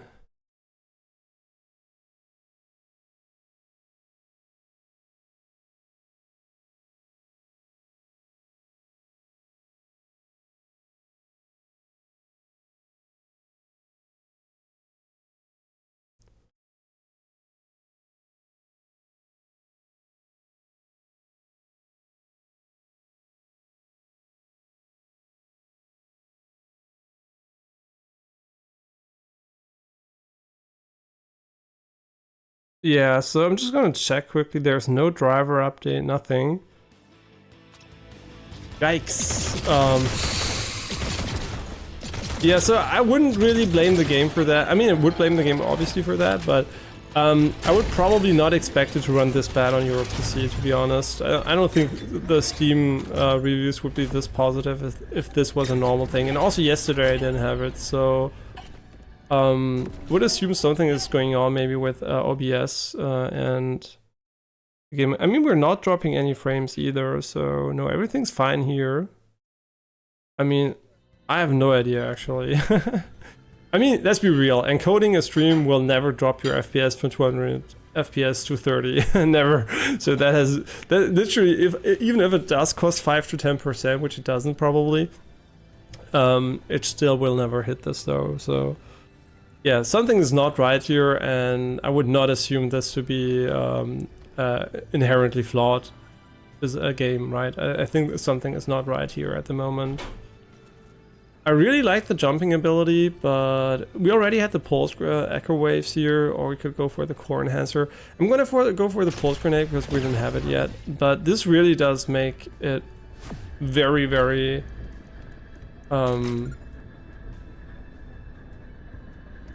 annoying to demonstrate the game, to be honest, because I think this is not a good experience. I think this should even affect your experience because sub 60 means sub 60 basically, and also the frame timings should be completely ass as soon as we drop below 60. Yeah, this is basically broken in my opinion. And we're gonna try out a different boss. Maybe it's a bug with the boss because I didn't have it yesterday and I never chose this one, so we're gonna try to do something else here. I hit the deck Holly. She doesn't look like trouble to me. Huck, she looks like... Customer. Huck and Holly. I didn't read it because I looked at the animations again. They need to voice over this. The animations are really cool. Almost a little bit hi-fi Rush-esque, which we also need to finish one day. Do I see anything I like? Oh, choices. Definitely not a weapon I have to actually click on. 150. I mean, sure, why not?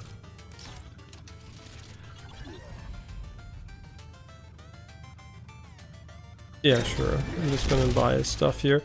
I mean, yeah, the performance is really bad, and after this run, I'm probably gonna have to end stream and test it.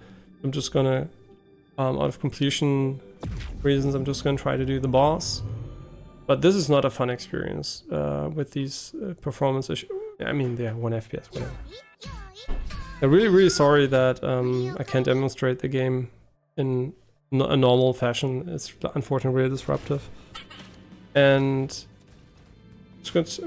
as always, my follow free doesn't work, right? No, it doesn't. nice apps, by the way. Nice Twitch app for the phone. A lot. Thank you a lot, BB Wanden, for the follow. I'm really trying my best here to live with the FPS. Maybe it's only the one level, right? I mean, my assumption is there is a visual feature that kind of, for whatever reason, breaks the performance completely. So I hope it's the case, right? We're only going to find that out by playing. Wait, we wanted to play again, right? Another level, right? So if we die, we're going to do a run with another main boss. But should that not run well, I'm probably just still going to cancel. Forces the next room's reward to be an ability. No. Deploys power-ups. The Grand Fortify. Very good. Very good. I kind of remember that being on a timer, but maybe I'm confounding it with the damage buff stuff.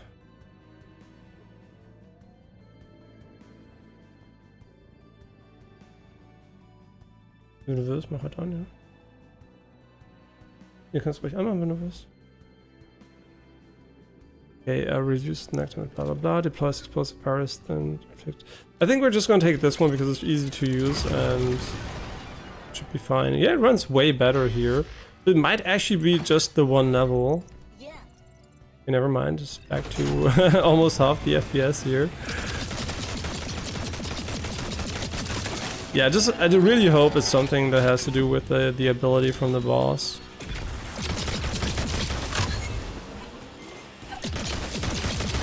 It's really crazy how you get used to higher FPS over time. But then again, maybe the game is also has a very high base latency.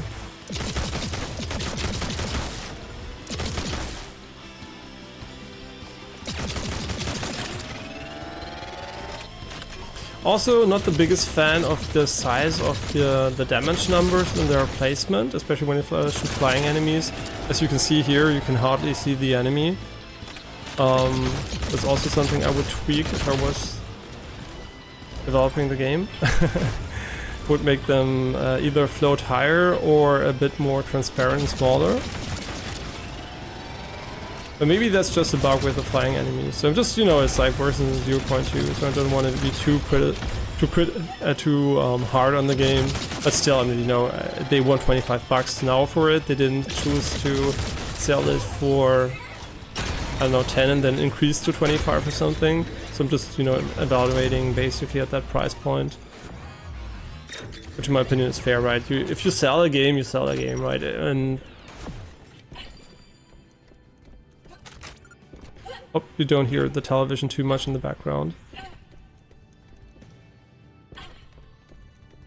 Wir so ein klein wenig leise machen? Also du hörst doch nichts mehr.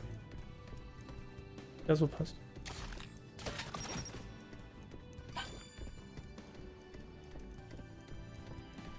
Ach, das ist Boomer-Fernsehen mit den Logos oben in der Ecke. Das ist doch diese Logos oben in der Ecke. Diese statischen.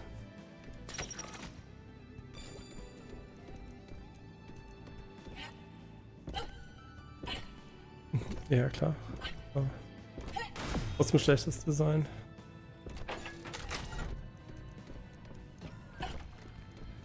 Hey, you saw my playthrough on YouTube for RoboQuest. Amazing game. Look forward for more streams. Hey, thanks very much. I never expected anyone to ever come from a YouTube video here to Twitch. You're the first person ever to do that. So, I mean, I'm not like I'm doing the videos really since a long time in English anyway on YouTube, but still, you're the first person ever. Thanks a lot for dropping by here. And sorry for not uploading every single episode of RoboQuest, basically, since I did play it a lot off stream too. But I'm still gonna go back to it and also do a few more playthroughs with characters which we didn't do yet.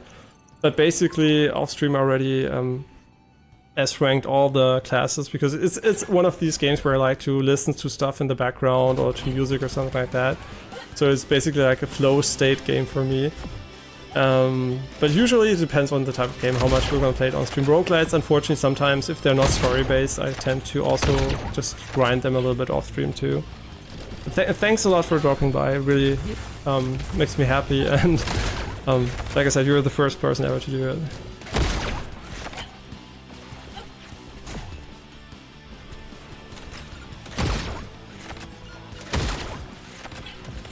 Yeah, so like I said, this game is also really fun so far. A lot earlier, obviously, version-wise than RoboQuest. So the one thing we really have to find out, and I'm not too sure about, is the performance, right? This is basically the only thing I can say at the moment that really gives me pause to recommending the game if you like what you see, because it might run like ass on other PCs or hardware you have. So if it runs like this on a 490, it's going to be really... a 4090, I always say 490, 4090. It's going to be really, really an issue if it really doesn't scale. Or if it scales well, right? If it doesn't scale at all and everybody has the same performance, I think it's acceptable, right? I mean, if you can live with it. But if people really get maybe half or even way lower FPS than that, I think then the game would be broken in my opinion, and you should wait for a patch. Which is really weird because I think like 2 days ago it didn't have the issue at all.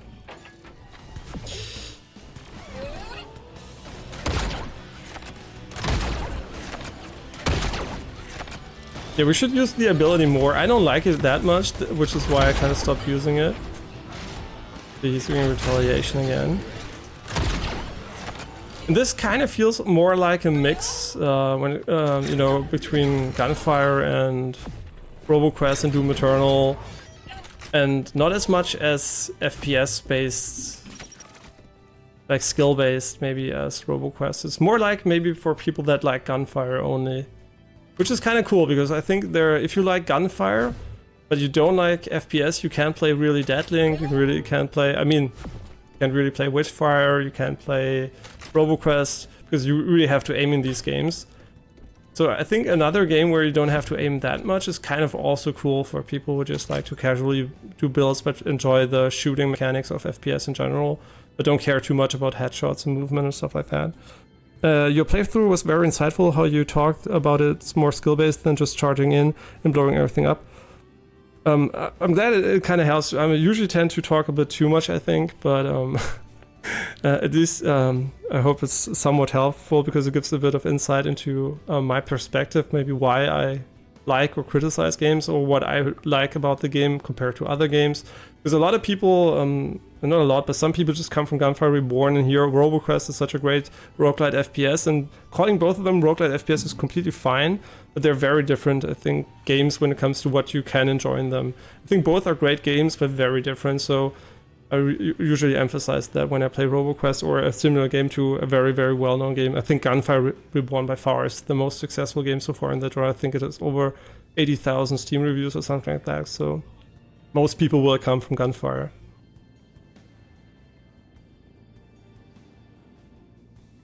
Oh, because you really play aggressive? Because of the game you play? I mean, the thing is, you can play very aggressive in RoboQuest.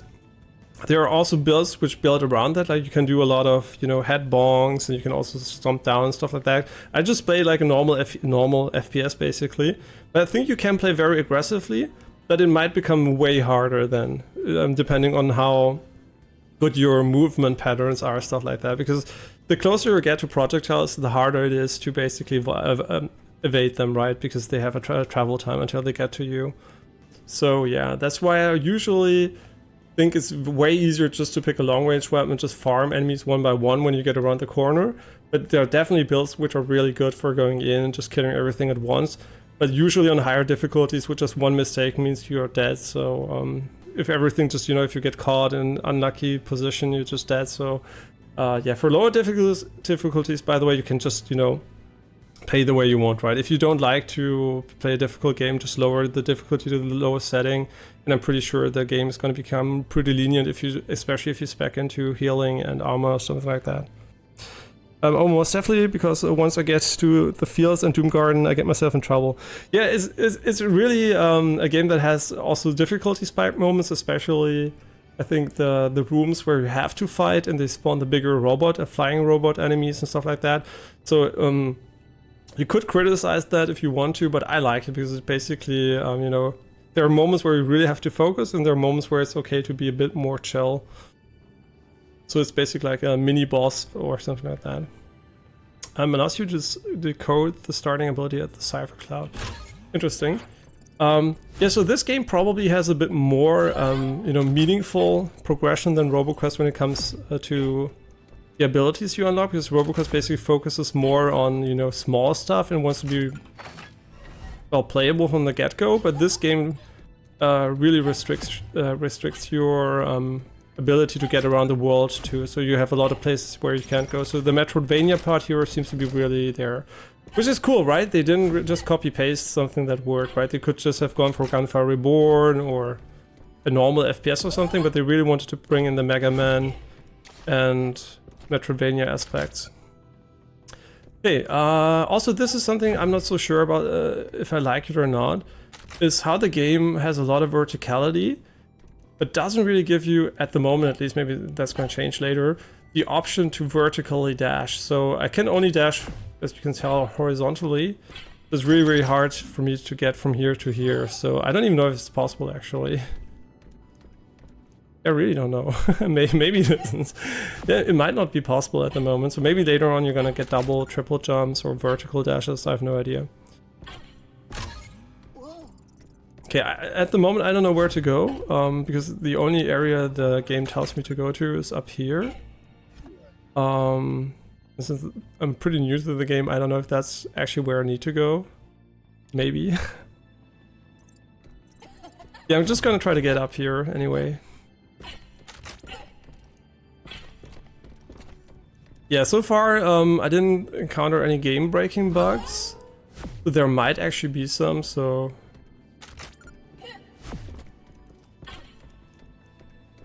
This is really weird because... I don't know how to get over here. I really don't know.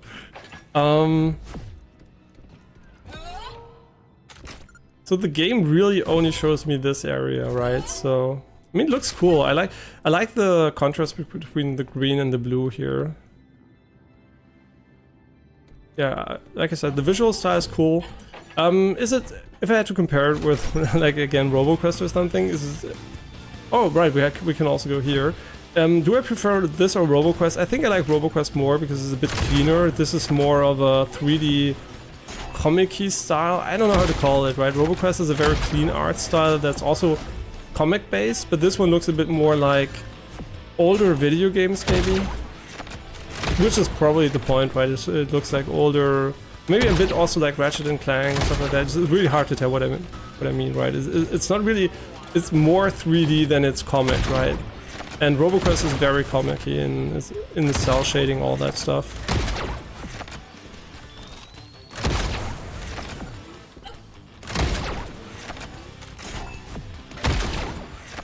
Yeah, what I really should do is always finish the enemies, because the armor is so important.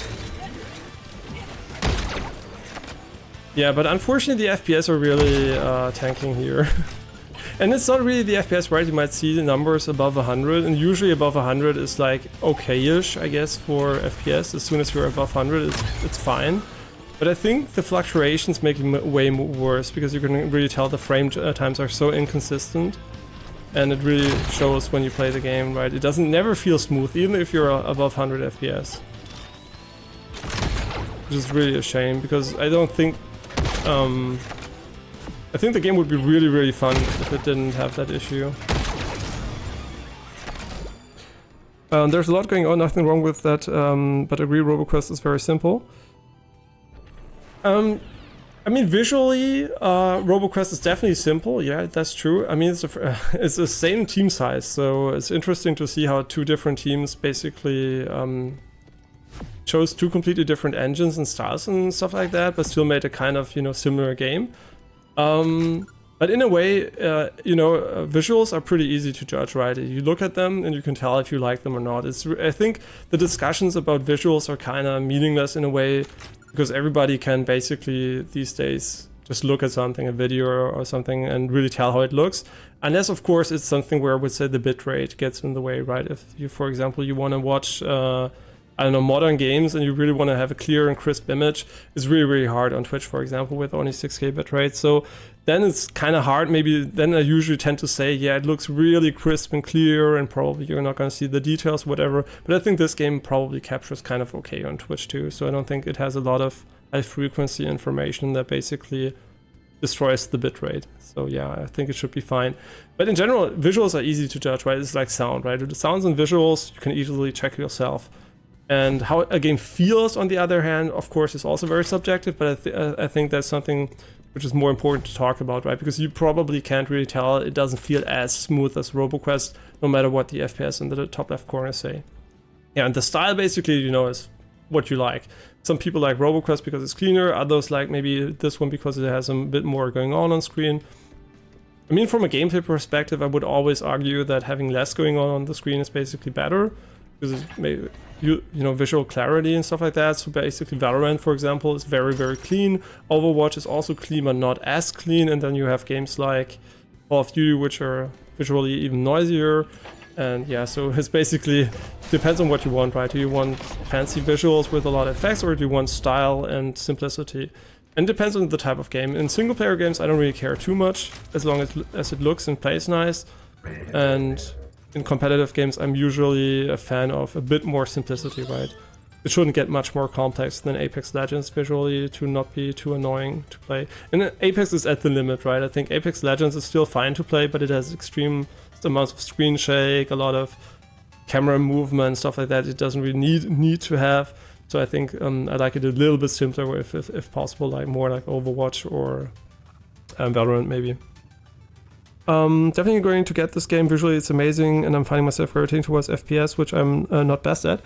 My main tip, if you're not good at FPS and you play with mouse and keyboard, is definitely to lower your sensitivity, but not really low, but to a reasonable amount. Reasonable being probably between 20 and 40 centimeters for most games. For 360, if you're in inches, you would have to convert that. I don't know the conversion for inches, but basically 20 centimeters to 40 for a full 360 rotation. But basically this should be not a full rotation like this should not be much faster than 20 centimeters if you measure it, or 40. That will really help you a lot with aiming. If you change that, I'll assure you, if you have the space, right, if you have enough space for your mouse, you will have a much better time. If you don't have much space, maybe go for 20. You can still do a 20 on a pretty small mouse pad, but that's really the most important thing, getting the sensitivity in a range that is acceptable, because a lot of casual people these days, which is fine, right, but usually you come in with a high DPI, because all gaming mice have amazingly high DPI, up to 12K, whatever, and the dots per inch basically make the mouse very sensitive to your movement. And usually that's games have sliders which are in the center, and when they are in the center, I mean, you can already tell here if I go into this, right, I don't have amazingly high DPI and my slider is down here. So imagine you have like 2000, 3000 DPI on your mouse, and you go here and put it in the center, you're gonna have an insanely high sensitivity. And then you start to aim with your wrist predominantly, or your fingertips, right? So you can move your mouse with your fingertips only, which I did initially when I was, younger. I had such high sensitivity that I only used my fingertips. And then I changed to wrist aiming combined with arm aiming. So now I'm using my entire arm and my wrist, and sometimes a little bit my fingertips, right, for fine adjustments. But it's mostly arm and wrist, and that's way better also for your health in the long term. Yeah, and style reminds you of Hypercharge Unbox. Not sure if you heard of it. Hypercharge Unbox. I'm kind of bad with names sometimes. I didn't play it for sure, but I might have seen it. But I'm just gonna look it up quickly. Hypercharge Unbox. I think I've seen the game, but I've never played it. Yeah, it does look similar. Yeah, it has the same 3D cartoony vibe. Yeah, I totally get what you mean. Yeah, that's absolutely the same art style. Not art style, but the same art direction a bit. Yeah. So what are we gonna get here? Maybe this one?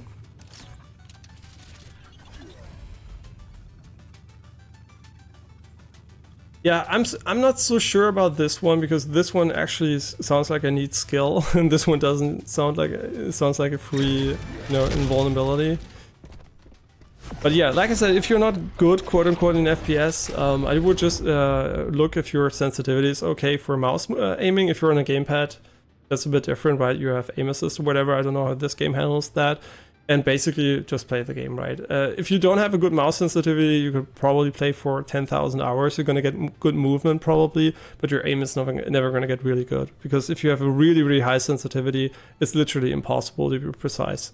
That's why a too low one will probably hamstring you when it comes to how fast you can react. So probably most people will never do that by themselves, right? They will gravitate to a higher one, but a lot of people come in way too high because just that's how the hardware and the base settings in the games usually are. Yeah, so that's the only thing I would give it as advice. Otherwise, just play the game and have fun, right? You're gonna get better anyway. There are a ton of good FPS, and this year alone, there are like 5 retro FPS that I didn't play, that I really wanted to play, but I didn't find the time to yet. There's at least 5, like really good ones too. Quote unquote, I didn't play them. Hearsay says they're really good, or reviews say they're really good. Yeah, so this is the Wind Magistrate. I don't know if we're gonna beat her, because one thing that people said about this game is that bosses are really difficult compared to the levels. And I can agree, right? So far, the bosses destroyed me every single time I came here.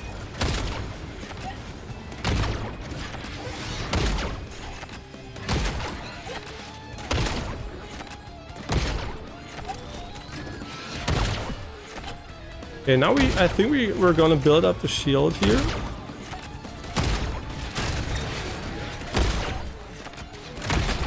And I still don't know why sometimes they don't drop the shield, right? It's kind of really weird.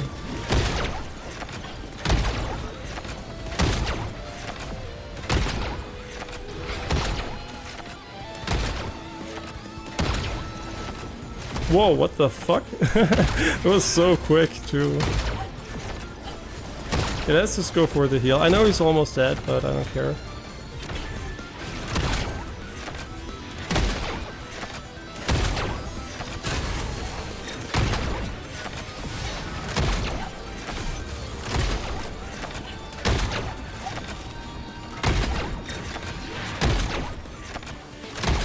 Okay, we first tried this boss, but I think he might be easier than the other guys, so I'm not so sure about that. Or maybe they nerfed him, right? Who knows? Maybe they patched it today, live patch or something like that. Accelerator. Okay. So I think there are 4 or 3 levels, well, one after the other, sequentially, basically. So we might still have 2 or 3 to go through. And I never was this far, so no idea what's going to happen now. And I really hope the performance is going to be better now that we're going to swap the biome. I mean, this one basically is better than the other one because we don't have the upgrade yet, so it should be cool. Okay, where do we need to go? I'm so used to RoboQuest just doing everything automatically that I'm kind of, I just expect the game to ask me if I want to go on. I really like this, the blue with the orange here and green. Really looks cool. A lot of vibrant colors here. As far as I know, the game doesn't have HDR. I didn't check, actually. I should have checked. A common thing some games do is enable HDR and they don't tell you if Windows has HDR enabled. But I think this game has no HDR. But I'm still going to double check. So it's not washed out for you. I should have done that right away. Oh yeah, right. We're going to select our target first. Overlords earn additional special powers with every tower you liberate. They may obtain new powers or choose to enhance their existing ones, making them even more powerful. Interesting. Okay, so now they're more difficult. Basically, this is cool because it gives you a strategic approach, right? You can take the ones that you find harder first, or later, depending on how OP you get in the game, and that's cool. I mean, not available might just be because of the version early version, so this might not be available yet in game. But we can take this one. This guy destroyed me 2 times. And he added a lot of new stuff here. I'm just gonna, you know, quote unquote ignore this. Proximity mines. And this is the robotics hub. Okay, but I really like the idea behind that because it really gives you a bit of control over the levels, and it is a bit more meaningful than RoboQuest. Because if I have one criticism in RoboQuest once you're done, is that choosing the route basically is oh, there are bouldering holds here, or climbing holds. I do a lot of climbing. It's my main sport basically. So for me, every time I see climbing holds in video games, I'm happy.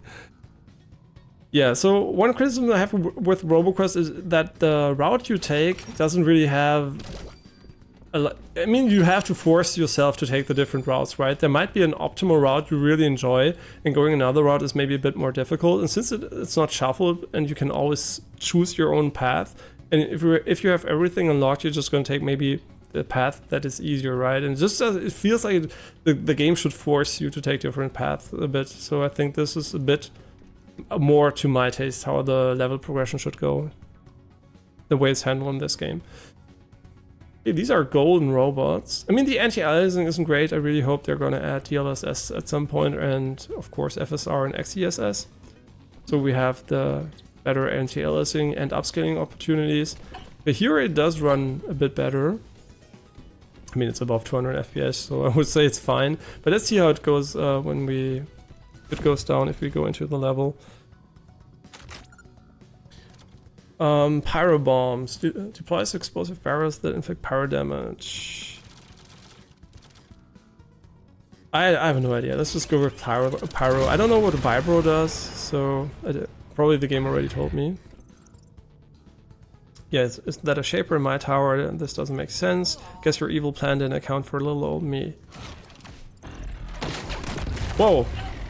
Right, you don't take don't take damage from that. So unlike RoboQuest, you can just run into the barrels and shoot them, which is good because I think they should be an advantage. Oh, we're gonna get a new ability here. Oh, we're gonna get the door opening ability.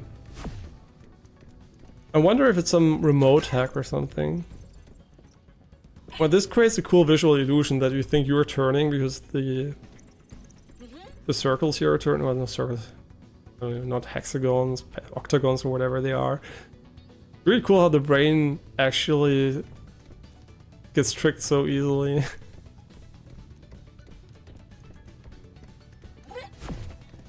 Okay, what is this? Is an adamant core. Restores your adamant core back to its full power.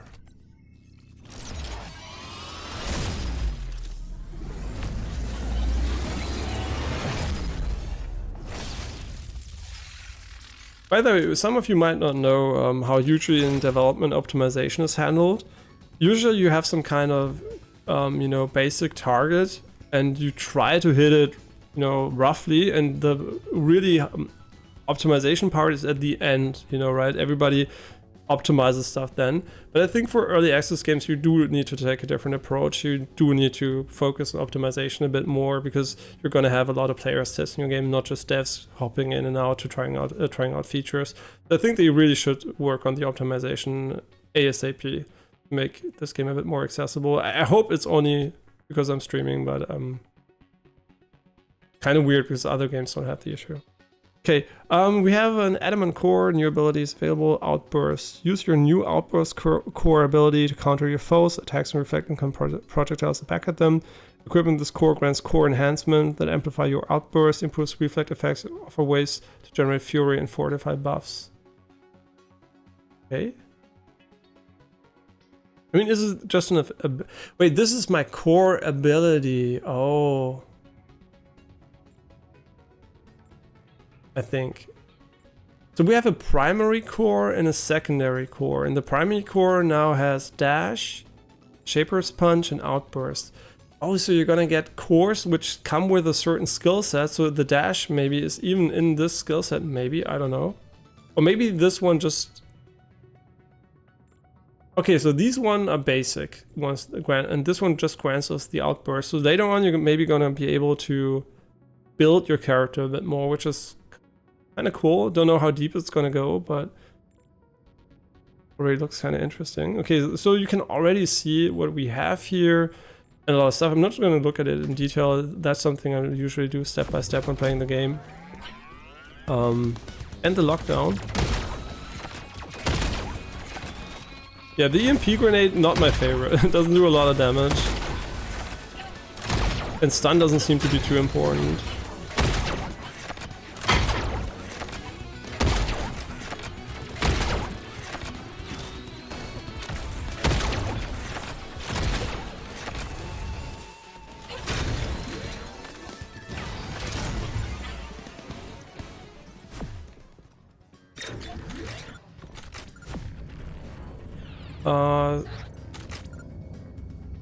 I already missed it again. She feels more like herself now. Core gaze. Impassable barriers that can only be removed by equipped with the appropriate primary core. So what I wonder is, are there going to be different gates which are inaccessible in general? Or is this just a gate mechanic, right? Or is everything going to have a different mechanic? Are there going to be gates? Is there going to be a jumping puzzle? So I'm just curious how they're going to handle that. If it's just gate, it's fine, but I kind of expect they're going to make it a bit more organic.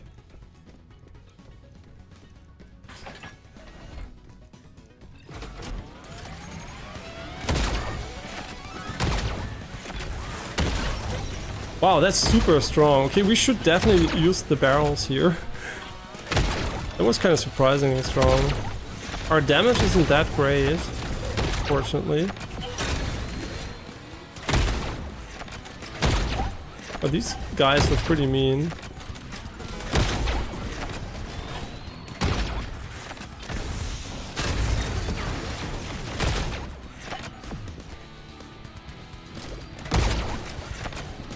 Yeah, and like I said, the recovery on the weapons is way too slow. It makes the weapons feel very sluggish. But the dev said it's going to change when you get upgrades, so I really hope that's the case, because that's my main criticism when it comes to how the gunplay feels.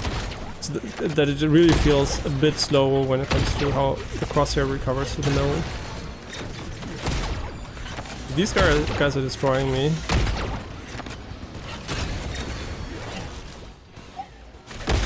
Yeah, what's going on? Wait, do we have a new ability? Oh, we do. Wait, what does it actually do? Do we have a shield now?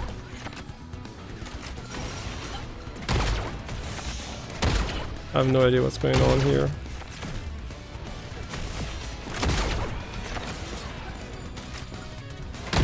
He's dead.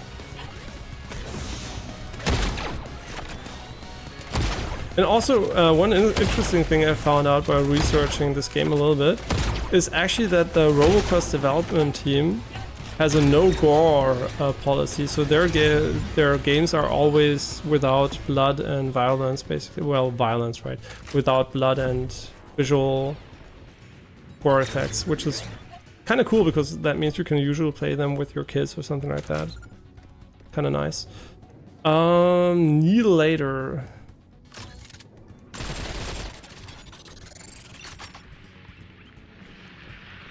Yeah, this looks really cool. I like how they did that. I'm still not sure what this ability does. Oh, wait, it is. Wait, why didn't that work mid-combat? So this seems to be a defensive dome or something of some kind.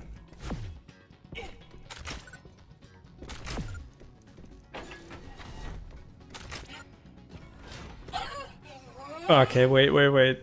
It's just timing bait, right? It's not a bait. Okay, it's not a bait. I didn't expect it to go down, to be honest. Oh, wait. Do we even have the dash? We don't need to dash, I think. I hope we don't need to dash. We don't need to dash. Yeah, the dash cooldown is pretty long, so... Interesting, so the level, they do have some jumping puzzles.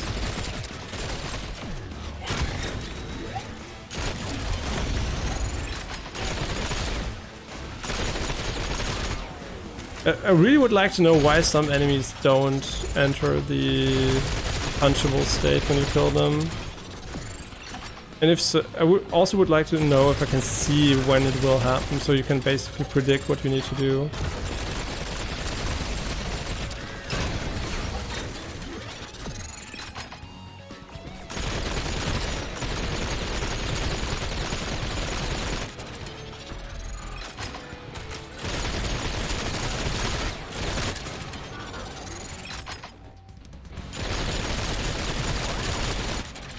And also, RoboQuest has a lot of enemies that don't actively push you, and this game basically has a lot of enemies that always run at you, which is just a different approach. I think having both is cool, and I think they also have different enemies that don't rush you, so it's fine.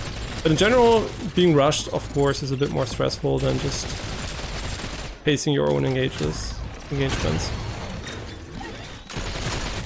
My damage is so bad. I don't know if you misspec'd or if these are just strong enemies.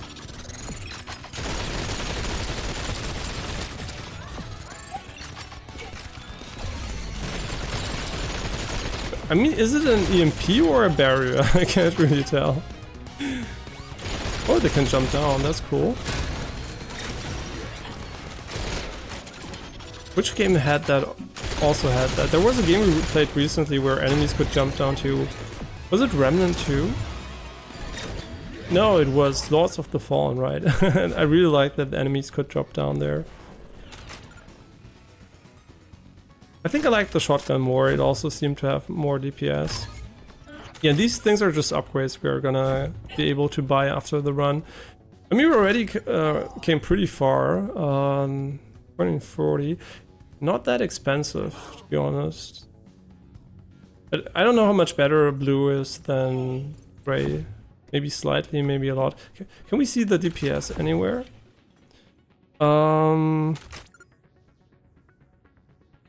Unfortunately, we can't see the DPS. We could calculate it, obviously, so 150 DPS here without the damage. And our current weapon has... Oh, right, we can actually take 2 guns in the game. Like RoboQuest. I just don't swap because I forget about that.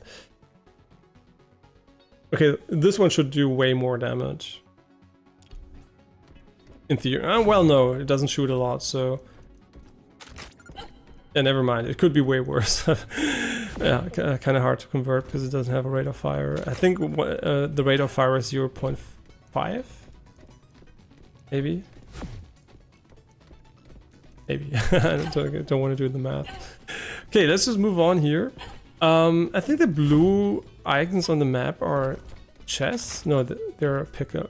Okay. Yeah, they really need to make the map a little bit more crisper and readable.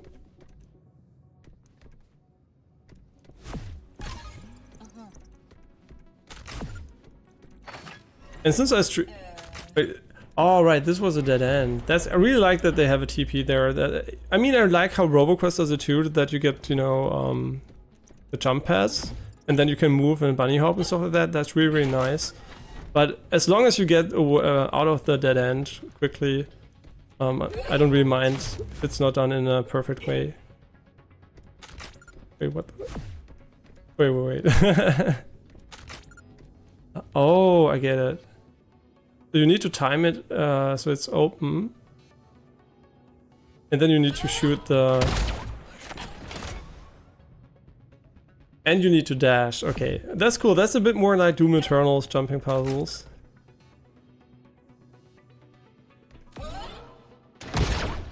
Okay, that's cool. I like that because it actually needs you're required to do a certain input with a certain timing, and you're not as free in your approach. And but performance is really not the greatest, unfortunately.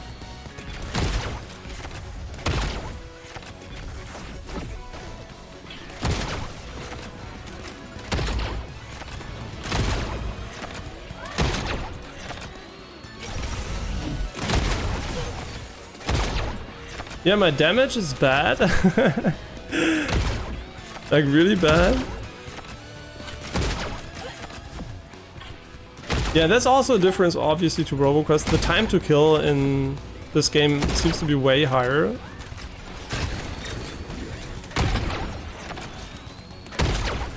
Which isn't that bad. I know that there are some people, as soon as you don't insta-gip people with headshots, they're like, oh, it's not fun, it's not an FPS. I mean, I personally am okay with both, right? Insta-gip FPS are fun, but also ones where enemies are a bit spongy. It just shouldn't be extremely spongy, right? Like, a little bit of sponginess is perfectly fine. I mean, I did play enough Borderlands to get used to that one.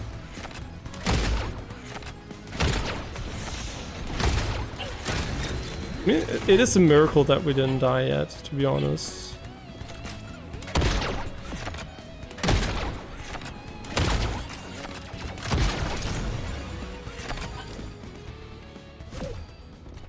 Yeah, and the music is kind of also retro, upbeat, like you would imagine maybe a Sonic or Megaman game. They're not singing, but Sonic, they do sing a lot there.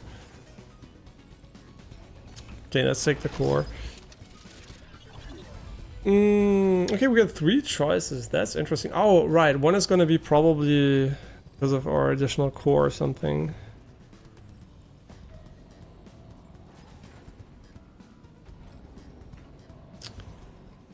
Charge level. Can we somehow counter the attack that reflects income product? Ah, okay, okay. I didn't know that.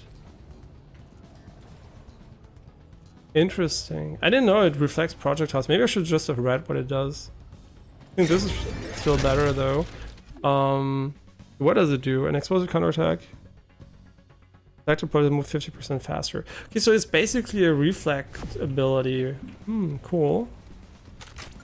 Doesn't knock back the enemy though, so it's maybe not as useful. Okay, but I can tell the developers here definitely have are very ambitious when it comes to what they want to do with the game. There are a lot of elements here that are rather complex for an FPS roguelite when it comes to what we usually get, right?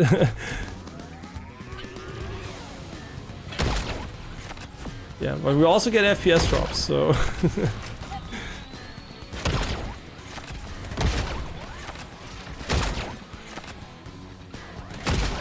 So where is their weak spot? Is it the head?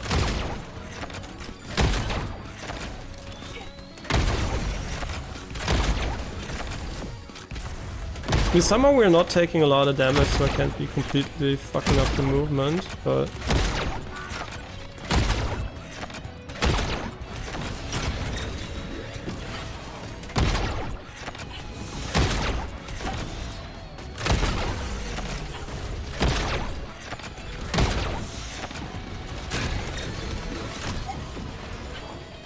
Wait, where is he?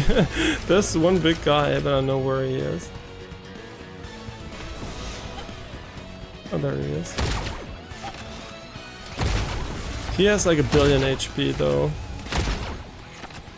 I wonder if there's damage drop off. The spread pattern on the shotgun, by the way, is a Fortnite spread pattern, so it's basically very consistent. I can show you.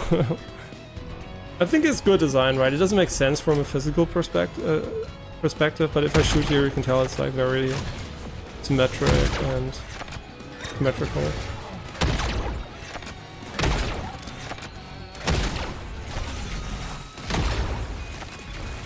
Jesus Christ.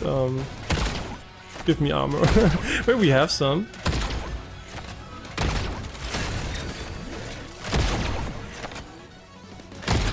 But I really like that they made the barrels good, so it really, there's an incentive to actually use the environmental stuff.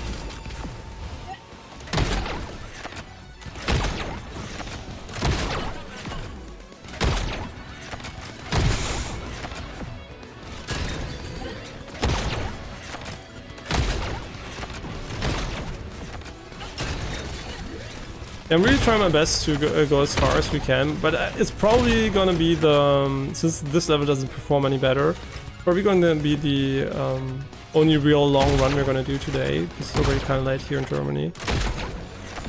But I'm pretty sure we're gonna see this game hopefully tomorrow, again on stream, so... Yeah, but I still need to finish Cyberpunk. But the good news is, by the way, where I'm not really stressed about that is because there are not going to be a lot of games coming out in December, so December is basically a good catch-up month for us. I mean, there are games coming out for sure, but not so many that I care about.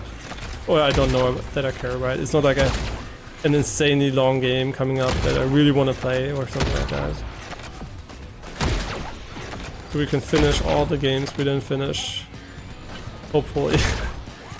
Especially Persona 5 Copium. Maybe I should have made a Persona 5 emote, and it's a crying... Almost called him Chopper.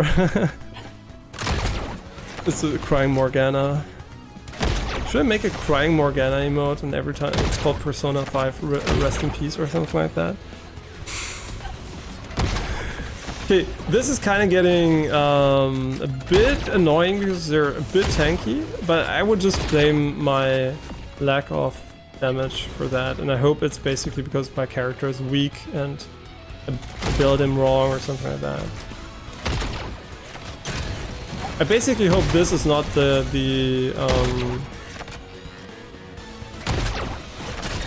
I basically hope this is not how the game is intended to be played when it comes to HP, but because they really have a bit too much HP, right?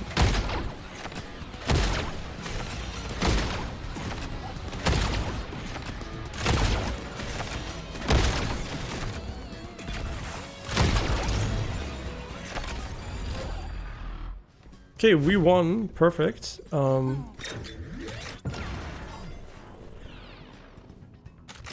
It looks like a good workout here. wait, it's not moving, right? Maybe he has wheels or something like that. Yeah, the chest placement, I mean, the game I recently played, which also had kind of the same issue but wasn't as annoying, I think, was Crab Champions. Because there the chests just didn't spawn always next to you, and they sometimes were like aligned in a weird way. But if you have to go to the door anyway, I think it's okay. But as far as I'm concerned, just, you know, put it right in front of me so I can pick it up immediately. Level 8. I mean, I really like the Plasma Blast and it's way higher level. One thing we're gonna unlock, I think, after this run, which I unlocked because I died way sooner when I tried the game out like a few days ago just to do the setup and stuff like that, is that we can recycle abilities. So you're not gonna have to leave them there. You can basically put the energy from them into your current upgrade and get levels on it, and even add, I think, perks or something like that. That's kind of cool. I think I'm gonna go for HP. I know that's a lose less investment is usually not the first choice, but wait, what did I buy? Wait. Oh, now I'm super confused. Oh, I misclicked. I wanted to buy this. No, who cares? We have enough money. Fury effects and twice as much.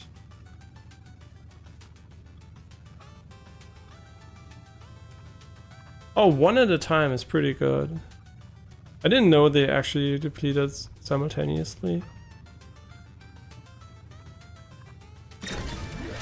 Yeah, there are some cool upgrades here, since I don't really use the outburst ability that much. Guess that's fine. And I also hope they're gonna add auto skip for these animations, because usually it's great that you can skip them. But at some point, if you want to skip them, you usually want to skip them every single time, so just having an option for that would be great. A lot of roguelites, unfortunately, tend to omit that, and you can hopefully skip it, but yeah, roguelites are always very, very iffy when it comes to that, because doing something once and waiting is no problem, but doing it 10, 50, 100 times kind of gets a bit annoying at times. Especially, I mean, for example, a good example would be Death Inc., the side-scrolling roguelite we played recently, where you always had the elevator animation every single fucking time. And now we're playing a co-op game on the television off stream sometimes. I'm just going to tell you what it's called, because I think a lot of people could actually like it, because it's a bit like Hades with a different perspective, with a strong focus on story too. It's called Astral Ascent. And I think they really nailed the transitions there. You just have a minimal loading screen and you can instantly take control of your character. It just feels really good. Yeah, so as a counter example for how to do it better. Forces the next room's reward to be a health pack. Looking at my HP, that kind of seems nice. Sure, I mean, it's not the best upgrade, right? It's more of an okay upgrade. I forgot about that one. Oh man, this is way better. I wish it didn't lag so hard. I'm gonna say that though.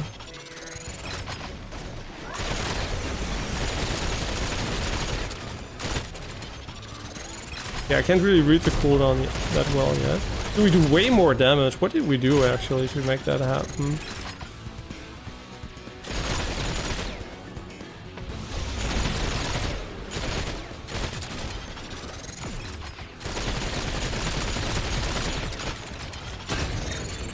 I have no idea why we're doing so much damage now. Maybe it was some kind of room buff or something. But the weapon's way better. I have no idea. It's really fun. I mean, I would say it's definitely one of the best roguelite FPS I've played so far. And I didn't play all of them, obviously, but I played a lot of them. And I would say it's definitely one of the newer generation feeling ones, right? It's not like, I don't know, what is it? Immortal Redneck, which is a really fun game, but feels very, very basic, right? And this one feels way more like an FPS actually does, without all the jankiness. Only the FPS are unfortunate, but I'm 99% sure they're gonna fix that, right? Because why would they do such a great job with the entire game and just fuck up something so basic? In the long term, right? And I think the visual style has a lot of room for optimization.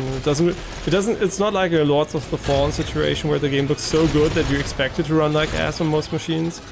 So I think they can really get the game up and running. Komm mal fern. Wie war deine Dusche? Wenn der Run fertig ist. I just said when the run is done, I'm done to my girlfriend. She just finished her shower. Huh? Nein! Nee, then run! I'm in the stream, yeah. Sorry for sometimes being German with my girlfriend. If it's important, I will translate, otherwise, you usually don't miss anything. We just talked about what the best new crypto investment is. Oh, there was a funny story with the Apes Fest where well, basically the crypto TwitchCon, let's just call it the crypto TwitchCon took place. And it's something that wasn't even the first time that happened, but they installed UV lights instead of colored lights. And those were UV lamps you usually use probably in solariums or stuff like that to, you know, tan your skin. And yeah, because the people stayed there pretty long, they didn't only get sunburn, they also got issues with their eyes and stuff like that, but nothing permanent as far as I know. But still, things like that shouldn't happen, right? Imagine you go somewhere and they set up UV lights that actually can cause skin cancer in the long term, right? Even if you don't have anything now, there is the chance that even one person gets cancer, right? So, because if you didn't know, right, it's not like sun is something you take in, and only if you take it in a certain amount you're gonna get cancer, but every single time you're hit by a sun ray, I mean UV light basically, you're gonna have a chance to instantly develop cancer. So it's basically just RNG. And of course, by damaging your skin further and decreasing your defense, you can further cause damage, because you basically have lower defense and more exposure, but exposure itself is always RNG. So you could go out tomorrow into the sun and get cancer, right? It would just be unlucky, but it could happen. But of course, more exposure and destroying your skin resistance basically increases the chances you're gonna get cancer. So it's very advisable not to stay under UV lights for no reason for a longer period of time. Stun grenade. Wait. Level 8? 9. I don't like the stun grenade. I'm just gonna say it. I like the attack more.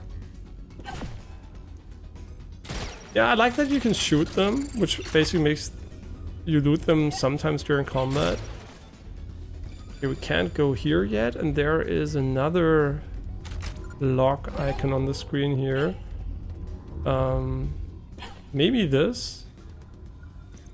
Capture. Lockdown, what? Wait, what? Oh, this is basically... We have to defend the point now, what? Wait, capture... Oh, that's cool. It's basically capture the hill. King of the hill, sorry. We're playing control. Oh no, I'm gonna die. Shit. I think it was a terrible idea to do that. We're still gonna try to win here, but holy shit. Please let me get armor here. Really? I still don't get why sometimes you can't finish the enemy.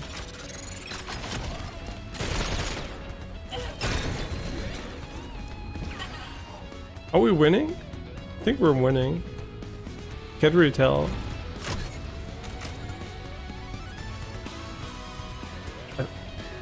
I think so.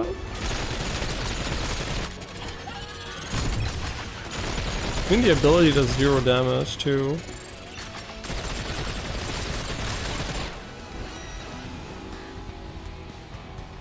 Oh, this is a really long event.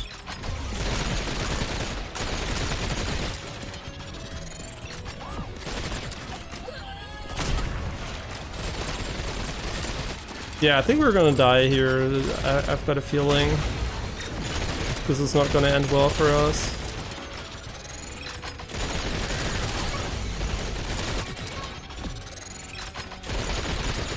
But I really do want to capture the point. Their damage is just not there.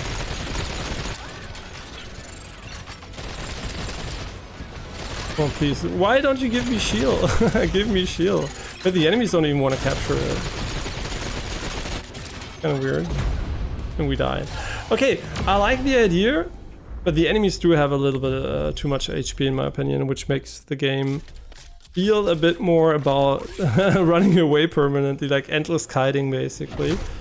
But that might change if you get more upgrades, so I don't know how the power progression is going to be there. But not the biggest fan of the HP pool. Maybe we misbuilded something, so it's just a first impression basically. But it does feel a bit more spongy, especially compared to other games in the genre, or I mean, literally every game, right, that doesn't have huge HP pools. I mean, RoboQuest definitely has low, very low ones, not super low, right, not instant. Gunfire can have a bit more HP, but usually if you build well, everything melts pretty quickly. And yeah, I think Deadlink also doesn't have that much HP. Maybe bosses or mini bosses do, but in general, a bit too much HP. I mean, a single enemy with a lot of HP is no problem, but like 3, 4, 5, and then waves with them kind of makes the fights a bit too long, in my opinion. But I don't know. Let's see if we get stronger and can actually maybe even offset that, and the game maybe has a stronger roguelite progression than the other games I just mentioned. I mean, basically Hades also has just like flat out damage upgrades, right? So maybe the game is the same. Okay, so we get new data. Very nice. Also, maybe it's right aligned because he speaks from the right side and we speak from the left, so maybe that's the reason why they didn't left align everything. Okay, that might make sense actually. Fires rounds. Okay, this is just a new gun. I'm not that interested actually in new guns. I'm more interested in abilities.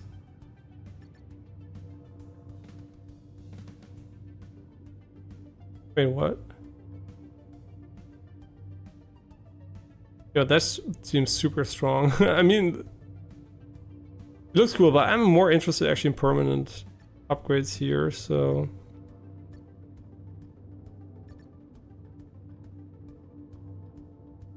Yeah, I hope there is a starting gun too. Okay, we don't have that much. I think dash accelerator or shields is super important too. Yeah, maximum shields more so than HP, I think. But why not take the starting ability and dash cooldown? I think dash cooldown is huge too. Yeah, now we could potentially take a new ability, but I don't think we need that. Okay, so this was the first time we played the game. My first impression is the gameplay is great. I think it's cool. It does feel a little bit janky at times, but I don't know how much of that is up to my main criticism. the FPS, right? The performance is not there. Just a reminder, 4090, 13,900K runs at sometimes 30 FPS for a longer period of time. So something is not right there. They need to fix that. And I have no idea if it's actually maybe even hardware dependent. So maybe the issue is actually with the components I have. So it's not on my end, obviously, because I play a lot of different games, there's no issue. But I think it might still be something, maybe driver optimization or something they didn't really maybe test it on a 490 or something. So it might be way better if you try it on another PC, but I only have a 390 PC I can test it on. But I don't know if that's actually worth trying it out, because it might just run just the same, right? Because it's also very rare graphics card, so I unfortunately don't have a mainstream graphics card that I have a 1070 over there, but I don't use that PC anymore. Yeah, so basically that's one thing you should consider, is maybe it doesn't run that well, but then again, you're on Steam, so refunding is always an option if it doesn't run, and I'm pretty sure, and like 90% sure, the devs are going to try to fix that. Unfortunately, Unity engine again shows that there is a reason why I don't like the engine so much, because every single time I play a game with it, there is some issue. But I must say, otherwise, if the FPS are nice, it doesn't feel as bad as other Unity FPS sometimes feel, right? Unity can have a lot of engine lag, input lag when you move the camera. I still think this doesn't feel like 190 FPS, to be honest. I think it is a bit too laggy for that. But I still think it's acceptable, right? It's not terrible. What is not acceptable is the FPS drops, but like I said, version 0.2, 1 month of early access, and very, very promising game so far. I think that the ambitions are great, the execution is also cool, and it just needs a lot of tweaking in small areas, I think, but I think the devs are open for feedback, as far as I can tell. We'll see. If there is a day where we don't need to mash the button to shoot the pistol within the next, I don't know, month or so, I would be confident they actually implement feedback pretty quickly. If they don't, let's hope it's there for version 1.0. Yeah, because I really just like spamming mouse buttons, right? This pistol, look how fast you can shoot, right? Am I gonna do this in combat? I mean, seriously, I have to spam the button, right? I really have to spam the shit out of this button. I don't want to do that, right? So I really hope they're going to do it like RoboQuest and other games and just make it auto. This is not a competitive game where the fire rate should be limited for pistols to make it harder to aim or something like that. Yeah, I would give it a first impression 8 out of 10. FPS issues, I'm not gonna take them into account, but obviously they might have dampened a little bit the score in my head, but I'm trying to do it aside from that. 8 out of 10 first impression, but definitely potentially become easily a 9 out of 10 game for me. 10 out of 10, always difficult to say, right? It's not a 10 out of 10 first impression. A lot of small things aren't there yet, but definitely easily an 8 out of 10 first impression, and could easily become a 9 out of 10 game if the small kinks are ironed out, or just play more and find out that the game maybe has super cool and flow as soon as you get more abilities or whatever. I think even just getting the dash right is really already a huge change, and then getting more abilities like this reflect here and stuff like that. It's just cool. It just feels good, right? It's a fun game to play. But still, early access is always my recommendation when there are different games in the genre. Play them first, right? It's always what I say. Usually there are RoboQuest is in Game Pass. Other games are probably on sale or cheaper, like Gunfire Reborn or whatever. That doesn't mean there are better games. What I'm just trying to say here, this game is in early access. You might have a lot of fun buying it, but there are still a lot of good finished games where you can be rest assured that, I mean, this game is probably going to get finished, right? The devs are not some kind of nobody indie devs. So they're actually former Ubisoft employees, and they got an Ubisoft award for the game, whatever. So I guess there is some kind of, backing behind it, and also the quality lets you expect that, I guess, right? It doesn't feel like a game that's going to get dropped or anything, but still, it's early access. There's always the risk it will not be finished or whatever happens. So just keep that in mind. And as always, I recommend, usually if there is an alternative, I usually recommend playing the finished games first before going on to the unfinished games, in my opinion. Also, it doesn't have co-op, so if you are into co-op, Gunfire Reborn and RoboQuest definitely are the better games to pick up. So, but otherwise, very unique, right? It is a roguelite FPS, but a lot of cool things I like. definitely a cool first impression. Also UI, for example, the color of the shield, the aliasing on the UI and stuff like that. I think that these are things that are going to change probably during the development, but still some things are a bit, you know, basic and not that fleshed out. And also maybe an option to remove the visor effect. While I like the visor effect in general, sometimes I would like it to be optional, because in the long term I'm pretty sure that I don't like it. And there seems to be as far as I can tell at least, there seems to be some sort of cooldown indicator in the middle of the screen in the top. And I don't think the thing below that is a shadow, so there's going to be another ability probably there, or maybe, I don't know, it doesn't seem to be the dash, so I'm pretty curious to see what that is. Do I like ability cooldowns in the middle of the screen? That's really hard to tell. I mean, this one is pretty big, right? It could be a bit smaller probably. And it does also seem to blink as soon as it's up, which is probably not optimal to put a blinking icon in the center of the screen.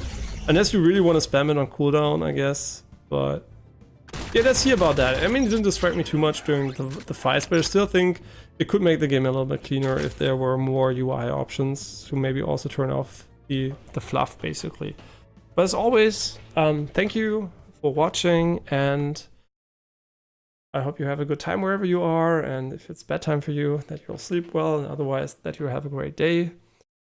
And of course, thank you. I hope I pronounced this even remotely correctly. Now that the names that I pronounce in English, not German anymore, it's gotten way harder. BB Wanden, thank you again for the follow. And like I said, you're the first guy to ever come from YouTube to Twitch. So basically, you have the, how you call it? Well, you're basically first, right? You're number one when it comes to that. So thanks again also for the kind words, and I hope everyone has a great time, and I'll see you tomorrow. Probably Cyberpunk in this game, I would guess, and maybe another game we didn't try out yet. Yeah, so no guarantees on the games as always. We're just gonna play something hopefully fun and good and have a good time, and I really should finish Cyberpunk 2. So let's see what we're gonna do tomorrow. But if you don't see this game again, it's not because I dropped it. I might actually opt to wait for a performance patch here, because it does impact the fun I have with the game a little bit. And sometimes, you know, like for Starfield, for example, I just say, okay, let's wait a little bit, especially early access titles. There's no rush, right? I mean, it's cool to see what the version offers at the moment, so I'm going to play it a little bit more, I guess. But I don't feel the need to complete it right now, right? So let's see how that goes. As always, thanks for watching. I'll see you hopefully tomorrow. Bye bye.